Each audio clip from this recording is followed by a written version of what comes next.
वाहिगुरू जी का खालसा वाहिगुरू जी की फतेह। सलोक महला पहला। हौं विच आया हौं विच गया, हौं विच जम्मिया हौं विच मुआ। एक शब्द इस श्लोक दे विच वार वार आवेगा, हौं। हौं का मतलब है मैं, इदां कह लीए अहम।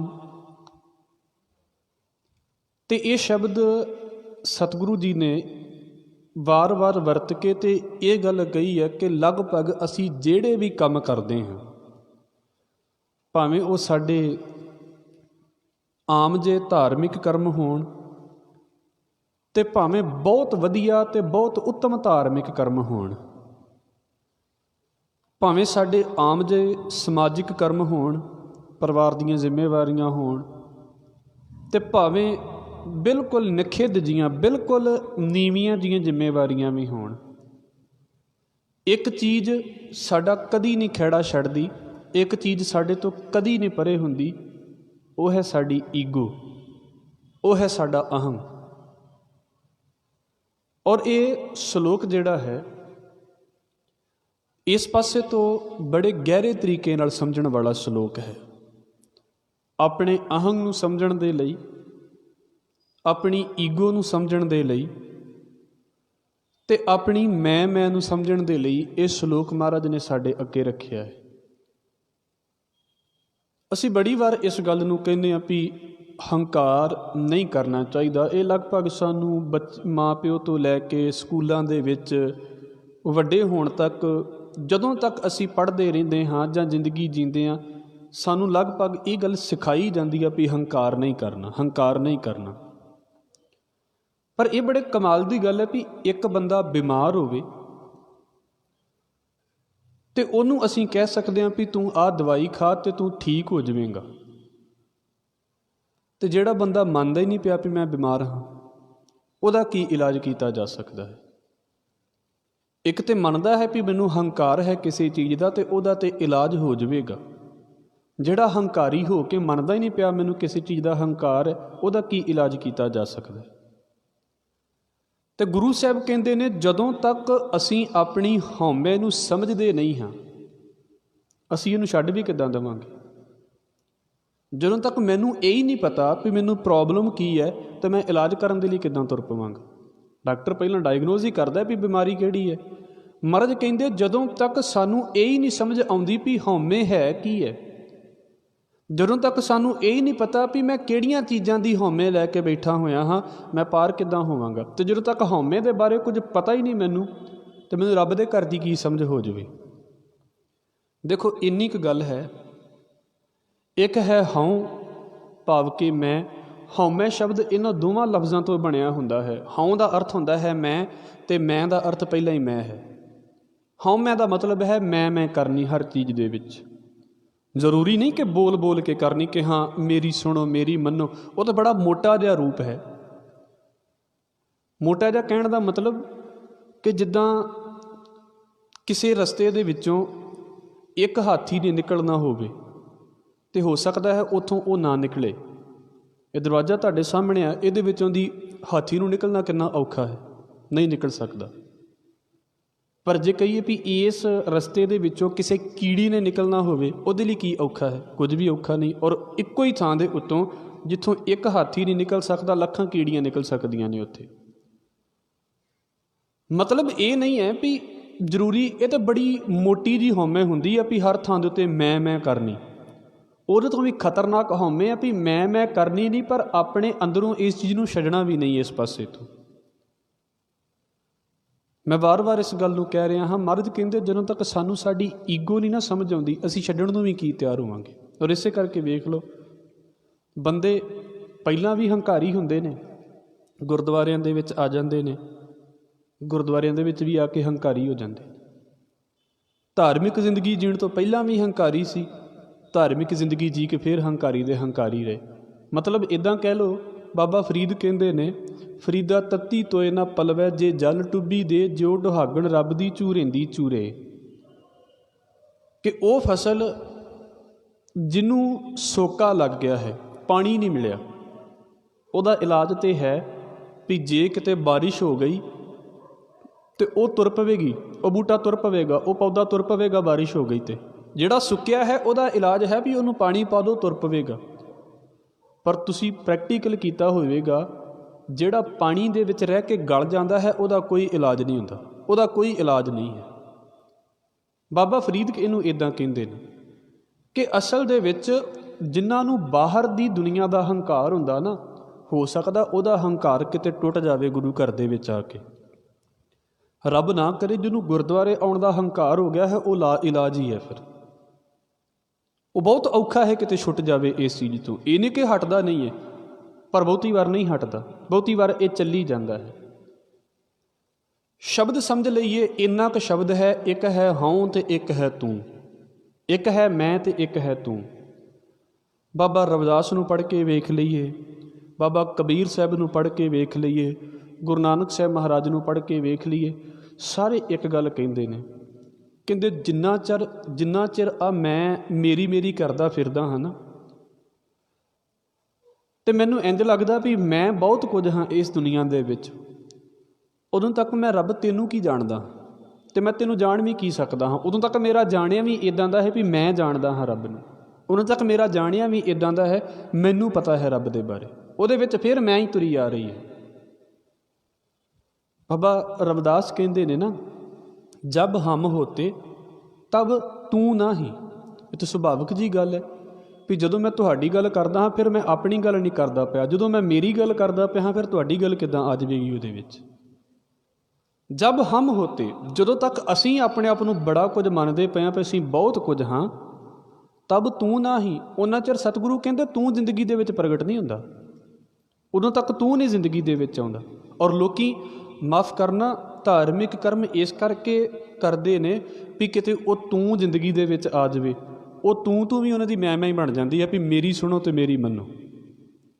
ਜਬ ਹਮ ਹੋਤੇ ਤਬ ਤੂੰ ਨਾ ਹੀ, ਅਬ ਤੂੰ ਹੀ ਮੈਂ ਨਾ ਹੀ। ਉਹਨਾਂ ਤੇ ਅਗਲੀ ਗੱਲ ਕੀਤੀ ਵੀ ਹੁਣ ਤੂੰ ਹੀ ਹੈ, ਮੇਰੀ ਮੈਂ ਖਤਮ ਹੋ ਗਈ, ਜਿਹਨੂੰ ਬਾਬਾ ਕਬੀਰ ਕਹਿੰਦੇ ਨੇ, ਕਬੀਰ ਤੂੰ ਕਰਤਾ ਤੂੰ ਹੁਆ, ਮੁਝ ਮੈਂ ਰਹਾ ਨਾ ਹੂੰ। ਮੈਂ ਜਿਹੜਾ ਵੀ ਕਰਮ ਕਰਦਾ ਹਾਂ ਇਹਨੂੰ ਧਿਆਨ ਦੇ ਨਾਲ ਸਮਝਣਾ, ਲੋਕਾਂ ਦੇ ਕਰਮਾਂ ਦੇ ਵੱਲ ਧਿਆਨ ਦੇਣਾ, ਲੋਕੀ ਕਰਮ ਕਿੱਦਾਂ ਕਰਦੇ ਨੇ। ਇਹ ਤਿੰਨ ਤਰੀਕਿਆਂ ਦੇ ਨਾਲ ਜਿਹੜੀ ਹੈ ਨਾ ਸਾਡੇ ਉੱਤੇ ਇੱਦਾਂ ਕਹਿ ਲਈਏ ਵੀ ਹਉਮੈ ਹੈ। ਇਹਦੇ ਵਿੱਚੋਂ ਮੁੱਖ ਤੌਰ ਦੇ ਉੱਤੇ ਦੋ ਹਉਮੈ ਨੇ, ਦੋ ਹੰਕਾਰ ਨੇ ਸਾਡੇ ਉੱਤੇ। ਇਹਦੇ ਵਿੱਚੋਂ ਇੱਕ ਹੰਕਾਰ ਉਹ ਹੁੰਦਾ ਹੈ ਜਿਹੜਾ ਮੰਨ ਲਓ ਕਿਸੇ ਨੂੰ ਆਪਣੀ ਜਾਇਦਾਦ ਦਾ ਹੈ ਕਿ ਠੀਕ ਹੈ ਜੀ ਮੇਰੇ ਕੋਲ ਜਾਇਦਾਦ ਹੈ, ਉਹ ਫਿਰ ਵੇਖੋ ਉਹ ਕਿੱਦਾਂ ਦੇ ਬੋਲ ਬੋਲਦਾ। ਕਿਸੇ ਨੂੰ ਇਸ ਗੱਲ ਦਾ ਹੰਕਾਰ ਵੀ ਮੇਰੇ ਪਿੱਛੇ ਬੰਦੇ ਬਹੁਤ ਨੇ, ਪਾਵਰ ਬਹੁਤ ਹੈ ਮੇਰੇ ਪਿੱਛੇ, ਉਹ ਉਹਨਾਂ ਦੇ ਸਿਰ ਦੇ ਉੱਤੇ ਬੋਲਦਾ। ਕਿਸੇ ਨੂੰ ਇਸ ਗੱਲ ਦਾ ਹੰਕਾਰ ਵੀ ਮੇਰੇ ਕੋਲ ਤਾਕਤ ਹੈ, ਮੈਂ ਡਰਦਾ ਨਹੀਂ ਕਿਸੇ ਤੋਂ, ਭਾਵੇਂ ਪਰਿਵਾਰ ਦੇ ਵਿੱਚ ਹੋਵੇ ਤੇ ਭਾਵੇਂ ਦੇਸ਼ ਦੇ ਵਿੱਚ ਹੋਵੇ, ਕਿਤੇ ਵੀ ਹੋਵੇ, ਉਹਨਾਂ ਨੂੰ ਇਸ ਗੱਲ ਦਾ ਹੰਕਾਰ ਹੈ। ਇਹ ਤਾਂ ਬੜਾ ਮੋਟਾ ਹੰਕਾਰ ਹੈ, ਇਹ ਬੰਦੇ ਬੋਲਣਗੇ ਤੁਹਾਨੂੰ ਪਤਾ ਲੱਗ ਜਾਵੇਗਾ। ਪਰ ਕੁਝ ਬੰਦਿਆਂ ਨੂੰ ਇਸ ਗੱਲ ਦਾ ਹੰਕਾਰ ਹੁੰਦਾ ਵੀ ਅਸੀਂ ਸਾਰਾ ਕੁਝ ਛੱਡਿਆ ਹੈ, ਉਸ ਛੱਡੇ ਹੋਣ ਦਾ ਵੀ ਹੰਕਾਰ ਉਹਨਾਂ ਨੂੰ ਬੜਾ ਚੜਿਆ ਹੁੰਦਾ, ਉਹ ਜ਼ਿਆਦਾ ਖਤਰਨਾਕ ਹੋ ਜਾਂਦਾ। ਕਿਸੇ ਦੇ ਕੋਲ ਪੈਸਾ ਹੈ ਉਹਨੂੰ ਪੈਸੇ ਦਾ ਹੰਕਾਰ, ਕਿਸੇ ਨੇ ਪੈਸਾ ਛੱਡ ਦਿੱਤਾ ਉਹਨੂੰ ਪੈਸੇ ਛੱਡਣ ਦਾ ਵੀ ਹੰਕਾਰ ਬਹੁਤ ਹੈ। ਤੁਸੀਂ ਦੇਖ ਲੈਣਾ ਸਾਡੇ ਲੋਕੀ ਕਹਿ ਦਿੰਦੇ ਨੇ ਮੈਂ ਇੰਨੇ ਪੈਸੇ ਦਾਨ ਕੀਤੇ ਨੇ, ਦਾਨ ਕਿੱਥੇ ਕਰਦੇ ਨੇ, ਚੰਬੜਿਆ ਰਹਿੰਦਾ ਉਹਨਾਂ ਦੇ ਹੱਥ ਦੇ ਨਾਲ ਦਾਨ ਕਰ ਕੇ ਵੀ 50 ਜਣ ਦੱਸਦੇ ਫਿਰਦੇ ਵੀ ਮੈਂ ਦਾਨ ਕਰ ਦਿੱਤਾ, ਦਾਨ ਕੀਤਾ ਕਿੱਥੇ ਹੈ? ਅਜੇ ਤਾਂ ਦਿਮਾਗ ਉੱਦਾਂ ਹੀ ਚਲਾਈ ਜਾਂਦਾ, ਜੇ ਦਾਨ ਕੀਤਾ ਤਾਂ ਫਿਰ ਛੁੱਟ ਜਾਂਦਾ, ਉਹ ਚੇਤੇ ਦੇ ਵਿੱਚ ਵੀ ਕਿਉਂ ਆਵੇ। ਪਰ ਦੇਖ ਲੈਣਾ ਹੱਥੋਂ ਛੁੱਟਿਆ ਹੈ, ਦਿਮਾਗ ਨੇ ਨਹੀਂ ਛੱਡਿਆ, ਉਸ ਦਾਨ ਨੂੰ ਹੱਥੋਂ ਛੱਡ ਦਿੱਤਾ। ਹਰ ਇੱਕ ਚੀਜ਼ ਨੂੰ ਇੱਦਾਂ ਬਣਾ ਕੇ ਰੱਖ ਦੇਣਾ। ਬਾਬਾ ਕਬੀਰ ਇੱਕ ਥਾਂ ਦੇ ਉੱਤੇ ਗੱਲ ਕਰਦੇ ਨੇ, ਉਹ ਕਹਿੰਦੇ ਨੇ ਕਬੀਰ ਮਾਇਆ ਤਜੀ ਤੋਂ ਕਿਆ ਪਾਇਆ, ਮੈਂ ਛੱਡ ਦਿੰਦਾ ਹਾਂ, ਮੈਂ ਕਹਿੰਦਾ ਜੀ ਮੈਂ ਪੈਸੇ ਨਹੀਂ ਲੈਂਦਾ। ਕੋਈ ਕੱਲ੍ਹ ਨੂੰ ਕਹਿ ਦੇਵੇ ਜੀ ਮੈਂ ਪੈਸੇ ਨਹੀਂ ਲੈਂਦਾ। ਕਿੰਨੇ ਸਾਧੂ ਨੇ ਆਪਣੇ ਘਰ-ਬਾਰ ਛੱਡ ਦਿੰਦੇ ਨੇ, ਘਰ ਛੱਡ ਕੇ ਤੇ ਬਾਅਦ 'ਚ ਲੜਦੇ ਕਿੱਥੋਂ ਨੇ? ਆਪਣੀ ਬੈਠਣ ਵਾਲੀ ਜਗ੍ਹਾ ਤੋਂ ਲੜੀ ਜਾਂਦੇ ਵੀ ਆਹ ਜਗ੍ਹਾ ਮੇਰੀ ਹੈ। ਕਬੀਰ ਮਾਇਆ ਤਜੀ ਤੇ ਉਹ ਕਿਆ ਭਇਆ, ਜੋ ਮਾਨ ਤਜਿਆ ਨਹੀਂ ਜਾਏ। ਬਾਬਾ ਕਬੀਰ ਕਹਿੰਦੇ ਕੀ ਹੋਇਆ ਜੇ ਤੁਸੀਂ ਛੱਡ ਦਿੱਤਾ ਵੀ ਮੈਂ ਪੈਸਾ ਨਹੀਂ ਕਮਾਉਂਦਾ, ਤੁਸੀਂ ਵੇਖੋ ਨਾ, ਕਈਆਂ ਸਾਧੂਆਂ ਦੇ ਉਹਨਾਂ ਦੇ ਚੇਲੇ ਇਸ ਗੱਲ ਦੀ ਮਸ਼ਹੂਰੀ ਕਰਦੇ ਪਏ ਹੁੰਦੇ ਵੀ ਸਾਡਾ ਬਾਬਾ ਇਹ ਤੇ ਪੈਸੇ ਨੂੰ ਹੱਥ ਨਹੀਂ ਲਾਉਂਦਾ। ਨਾ ਲਾਵੇ ਇਹਦੇ ਨਾਲ ਕੀ ਫਰਕ ਪੈਂਦਾ? ਕਿ ਇਸੇ ਗੱਲ ਦੇ ਵਿੱਚ ਬਾਬਾ ਵੱਡਾ ਹੋ ਗਿਆ ਵੀ ਬਾਬਾ ਪੈਸੇ ਨੂੰ ਹੱਥ ਨਹੀਂ ਲਾਉਂਦਾ। ਜੋ ਕੰਮ ਉਹ ਦੂਜੇ ਪੈਸੇ ਨੂੰ ਹੱਥ ਲਾ ਕੇ ਕਰਦੇ ਨੇ, ਇਹਦਾ ਪੈਸੇ ਨੂੰ ਹੱਥ ਲਾਏ ਤੋਂ ਬਿਨਾਂ ਹੀ ਹੋਈ ਜਾ ਰਿਹਾ। ਇਹਨੂੰ ਕੀ ਲੋੜ ਹੈ ਫਿਰ ਇਹ ਕੁਝ ਕਰਨ ਦੀ? ਉਹਦੇ ਇੰਨੇ ਚੇਲੇ ਉਹਦੀ ਮਸ਼ਹੂਰੀ ਕਰਨ ਵਾਲੇ ਤੁਰੇ ਫਿਰਦੇ ਨੇ। ਗੱਲ ਤਾਂ ਇਹ ਸੀ ਕਿ ਮਾਣ ਛੱਡਣ ਵਾਲੀ ਗੱਲ, ਵੀ ਜਿਹੜੀ ਚੀਜ਼ ਮੈਂ ਛੱਡ ਦਿੱਤੀ ਹੈ ਤੇ ਬਸ ਛੱਡ ਦਿੱਤੀ ਹੈ, ਉਹ ਮੇਰੇ ਦਿਮਾਗ ਦੇ ਵਿੱਚ ਵੀ ਕਿਉਂ ਘੁੰਮੇ, ਪਰ ਅਹੰਗ ਹੈ, ਹਉ ਹੈ, ਇਹ ਨਹੀਂ ਛੁੱਟਣ ਦਿੰਦਾ। ਇੱਕ ਮਸਕੀਨ ਸਾਹਿਬ ਦੀ ਗੱਲ ਮੈਂ ਕਰਦਾ ਹੁੰਦਾ, ਜਦੋਂ ਮੈਂ ਲਗਭਗ ਆਹ ਸ਼ਲੋਕ ਸ਼ੁਰੂ ਕਰਦਾ ਹੁੰਦਾ। ਉਹ ਕਹਿੰਦੇ ਇੱਕ ਥਾਂ 'ਤੇ ਨਾ ਸਾਧੂ ਬੋਲਦਾ ਪਿਆ ਸੀ, ਹੋਵੇਗਾ ਕਿਤੇ ਤਗੜੇ ਘਰ ਦਾ, ਅਤੇ ਮਨ ਦੇ ਵਿੱਚ ਸੰਨਿਆਸ ਦਾ ਚਾਅ ਚੜ੍ਹ ਗਿਆ ਅਤੇ ਘਰ-ਬਾਰ ਛੱਡ ਕੇ ਅਤੇ ਸੰਨਿਆਸੀ ਹੋ ਗਿਆ। ਉਹ ਸਾਧੂਆਂ ਦੇ ਵਿੱਚ ਹੁਣ ਜਿੱਦਾਂ ਇੱਥੇ ਪ੍ਰੋਬਲਮ ਹੁੰਦੀ ਨਾ ਆਮ ਦੁਨੀਆ ਦੇ ਵਿੱਚ, ਵੀ ਸਕੂਲ ਦੇ ਵਿੱਚ ਇਹ ਪ੍ਰੋਬਲਮ ਹੁੰਦੀ ਹੈ ਵੀ ਸਟੂਡੈਂਟ ਨੂੰ ਲੱਗਦਾ ਵੀ ਮੈਂ ਹੀ ਸਭ ਤੋਂ ਜ਼ਿਆਦਾ ਪੜ੍ਹਿਆ ਹੋਵਾਂ। ਉਹਨੂੰ ਲੱਗਦਾ ਵੀ ਮੇਰੇ ਬਾਰੇ ਸਾਰੇ ਜਾਣਨ, ਵੀ ਕਲਾਸ ਦੇ ਵਿੱਚ ਮੈਂ ਸਭ ਤੋਂ ਵੱਧ ਪੜ੍ਹਦਾ ਹਾਂ। ਇੱਦਾਂ ਤੁਸੀਂ ਆਫਿਸ ਦੇ ਵਿੱਚ ਚੱਲ ਜਾਓ, ਉੱਥੇ ਵੀ ਹਾਲ ਇਹੋ ਹੀ ਨੇ, ਵੀ ਮੈਨੂੰ ਲੱਗੇ ਵੀ ਹਾਂ ਮੇਰੀ ਪੁੱਛ ਹੋਵੇ ਵੀ ਹਾਂ ਮੈਂ ਸਭ ਤੋਂ ਸਿਆਣਾ ਹਾਂ ਇਹਨਾਂ ਦੇ ਵਿੱਚ ਤੁਰਿਆ ਫਿਰਦਾ। ਉੱਦਾਂ ਸਾਧੂਆਂ ਦੇ ਵਿੱਚ ਵੀ ਪ੍ਰੋਬਲਮ ਹੁੰਦੀ ਹੈ ਕਈਆਂ ਦੇ ਵਿੱਚ। ਉਹਨਾਂ ਨੂੰ ਇਹ ਹੁੰਦਾ ਵੀ ਸਾਡੀ ਸੁਣੀ ਜਾਵੇ, ਸਾਡੀ ਮੰਨੀ ਜਾਵੇ, ਜੇ ਨਹੀਂ ਮੰਨਦੇ ਤਾਂ ਫਿਰ ਮੈਂ ਦੱਸਾਂਗਾ ਵੀ ਮੈਂ ਕੀ ਹਾਂ। ਜਿੱਦਾਂ ਬਾਹਰ ਦਾ ਬੰਦਾ ਇਸ ਗੱਲ ਨੂੰ ਕਹਿੰਦਾ ਨਾ ਵੀ ਤੈਨੂੰ ਨਹੀਂ ਪਤਾ ਮੈਂ ਕੀ ਹਾਂ, ਇੱਦਾਂ ਸਾਧੂ ਵੀ ਕਹਿ ਦਿੰਦੇ ਨੇ ਵੀ ਤੈਨੂੰ ਨਹੀਂ ਪਤਾ ਮੈਂ ਕੀ ਹਾਂ। ਅਤੇ ਬਸ ਬਿਮਾਰੀ ਉੱਥੇ ਕੁ ਜਿਹੀ ਖੜੀ ਹੈ, ਬਸ ਘਰ ਹੀ ਬਦਲਿਆ ਹੈ ਉਹਨੇ, ਹੋਰ ਕੋਈ ਨਹੀਂ ਹੈ। ਮਹਾਰਾਜ ਕਹਿੰਦੇ ਦੇਸ ਛੋੜ ਪਰਦੇਸਹਿ ਧਾਇਆ, ਪੰਚ ਚੰਡਾਲ ਨਾਲੇ ਲੈ ਆਇਆ। ਭਾਵੇਂ ਬੰਦਾ ਸੰਨਿਆਸੀ ਹੈ ਅਤੇ ਭਾਵੇਂ ਨਹੀਂ ਸੰਨਿਆਸੀ, ਜਿਹੜਾ ਹੰਕਾਰੀ ਹੈ ਉਹਨਾਂ ਨੂੰ ਇੱਕੋ ਹੀ ਪ੍ਰੋਬਲਮ ਹੈ। ਕੋਈ ਇਲਾਜ ਘਰ ਦੇ ਵਿੱਚ ਕਰਵਾ ਰਿਹਾ ਅਤੇ ਕੋਈ ਹੌਸਪੀਟਲ ਕਰਾ ਰਿਹਾ ਹੈ, ਬਿਮਾਰੀ ਦੋਵਾਂ ਦੀ ਸੇਮ ਹੋ ਸਕਦੀ ਹੈ। ਉਹ ਮਸਕੀਨ ਸਾਹਿਬ ਕਹਿੰਦੇ ਵੀ ਉਹ ਸਾਧੂ ਕਿਤੇ ਘਰ-ਬਾਰ ਛੱਡ ਕੇ ਕਿਤੇ ਸੰਨਿਆਸੀ ਹੋਇਆ ਸੀ ਅਤੇ ਚੰਗਾ ਸੀ, ਕਿਤੇ ਘਰੋਂ ਥੋੜ੍ਹਾ ਜਿਹਾ ਅਮੀਰ ਸੀ, ਚਾਅ ਚੜ੍ਹ ਗਿਆ ਸੰਨਿਆਸ ਦਾ ਅਤੇ ਸੰਨਿਆਸੀ ਹੋ ਗਿਆ। ਉਹ ਫਿਰ ਇੱਕ ਦਿਨ ਸਾਧੂਆਂ ਦੇ ਵਿੱਚ ਬੈਠਾ, ਕਿਤੇ ਸਪੀਚ ਕਰਨ ਦਾ ਮੌਕਾ ਮਿਲ ਗਿਆ ਉਹਨੂੰ, ਅਤੇ ਉਹ ਕਹਿੰਦਾ ਜੀ ਮੈਂ ਇੰਨੇ ਲੱਖ ਨੂੰ ਲੱਤ ਮਾਰ ਕੇ ਅਤੇ ਫਿਰ ਸਾਧੂ ਬਣਿਆ। ਉਹਨੇ 2-3 ਵਾਰ ਇਹ ਗੱਲ ਕੀਤੀ ਵੀ ਲੱਤ ਮਾਰਨ ਦਾ ਮਤਲਬ ਕਿ ਮੈਂ ਇਹਨਾਂ ਨੂੰ ਪਰੇ ਕਰਕੇ ਅਤੇ ਫਿਰ ਸਾਧੂ ਬਣਿਆ, ਮੈਂ ਇੰਨਿਆਂ ਨੂੰ ਲੱਤ ਮਾਰ ਕੇ ਅਤੇ ਫਿਰ ਸਾਧੂ ਬਣਿਆ। ਉਹ ਕਹਿੰਦੇ ਥੱਲੇ ਨਾ ਇੱਕ ਸਾਧੂ ਬੈਠਾ ਸੀ ਉਹਦੇ ਲਾਗੇ ਸਟੇਜ 'ਤੇ।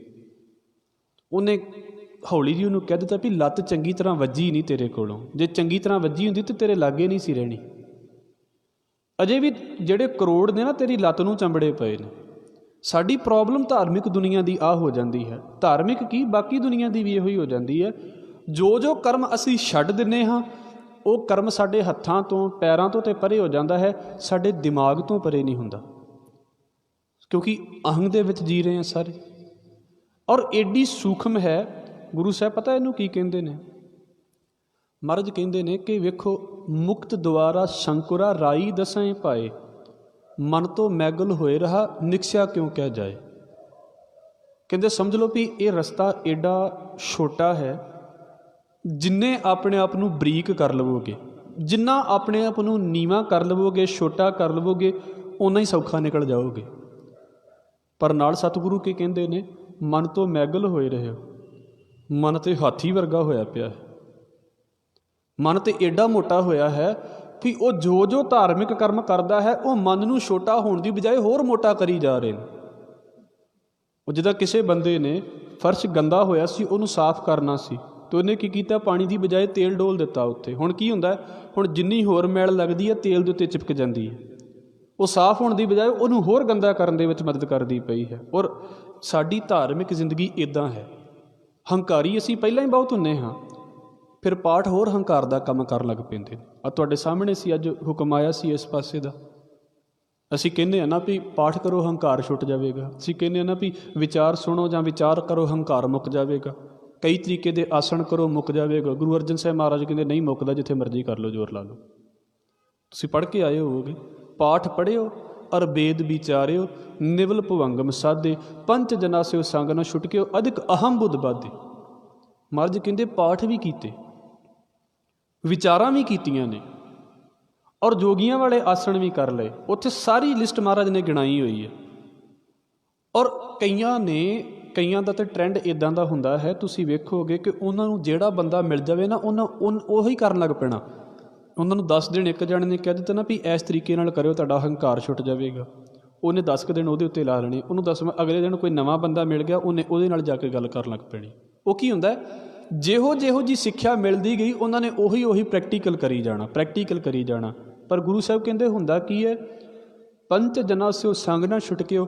ਜਿੱਦਾਂ ਉਹ ਚੀਜ਼ ਦੀ ਪ੍ਰੈਕਟਿਸ ਕਰਨ ਤੋਂ ਪਹਿਲਾਂ ਦੇ ਹੁੰਦੇ ਨੇ, ਉੱਦਾਂ ਹੀ ਪ੍ਰੈਕਟਿਸ ਕਰਨ ਤੋਂ ਬਾਅਦ ਹੁੰਦੇ ਨੇ। ਸਗੋਂ ਹੋਰ ਹੰਕਾਰੀ ਹੋ ਜਾਂਦੇ ਨੇ ਵੀ ਅਸੀਂ ਤਾਂ ਕਰਕੇ ਵੇਖ ਲਿਆ ਸਾਰਾ ਕੁਝ। ਉਹਨਾਂ ਨੂੰ ਪੁੱਛ ਕੇ ਤੇ ਵੇਖੋ, ਉਹ ਮੰਨਦੇ ਨੇ ਵੀ ਅਸੀਂ ਕਿਤੇ ਘੱਟ ਹਾਂ ਕਿਸੇ ਪਾਸੇ ਤੋਂ। ਮਹਾਰਾਜ ਕਹਿੰਦੇ ਘਾਟ ਨਾ ਕਿਨਹੀ ਕਹਾਇਆ, ਸਭ ਕਹਤੇ ਹੈ ਪਾਇਆ। ਧਰਮ ਤੇ ਇਸ ਕਰਕੇ ਹੈ ਨਾ ਵੀ ਬੰਦਾ ਨੀਵਾਂ ਹੋ ਜਾਵੇ। ਹੁਣ ਧਰਮ ਦੀ ਹੈਲਪ ਲੈ ਕੇ ਤੇ ਬੰਦਾ ਉੱਚਾ ਹੋਣਾ ਚਾਹੁੰਦਾ ਹੈ। ਮੇਰੀ ਕਿਉਂ ਨਾ ਮੰਨੋ, ਬੁਰਾ ਨਾ ਮਨਾਇਓ। ਇਹ ਹੈ ਤੇ ਗੱਲ ਬੜੀ ਛੋਟੀ ਜੀ ਹੈ, ਪਰ ਸੂਖਮ ਹਉਮੈ ਇਹਦੇ ਵਿੱਚ ਆ ਜਾਂਦੀ ਹੈ। ਇਹਨੂੰ ਦੂਸਰੇ ਪਾਸੇ ਤੋਂ ਨਾ ਸਮਝ ਲੈਣਾ ਕਿ ਅਸੀਂ ਕਿਸੇ ਨੂੰ ਰੋਕਦੇ ਹਾਂ। ਇੱਕ ਸ਼ਬਦ ਹੈ ਅਸੀਂ ਅਰਦਾਸ ਦੇ ਵਿੱਚ ਪੜ੍ਹਦੇ ਹਾਂ, ਗੁਰਦੁਆਰਿਆਂ ਦੀ ਸੇਵਾ ਲਈ ਕੁਰਬਾਨੀਆਂ ਕੀਤੀਆਂ।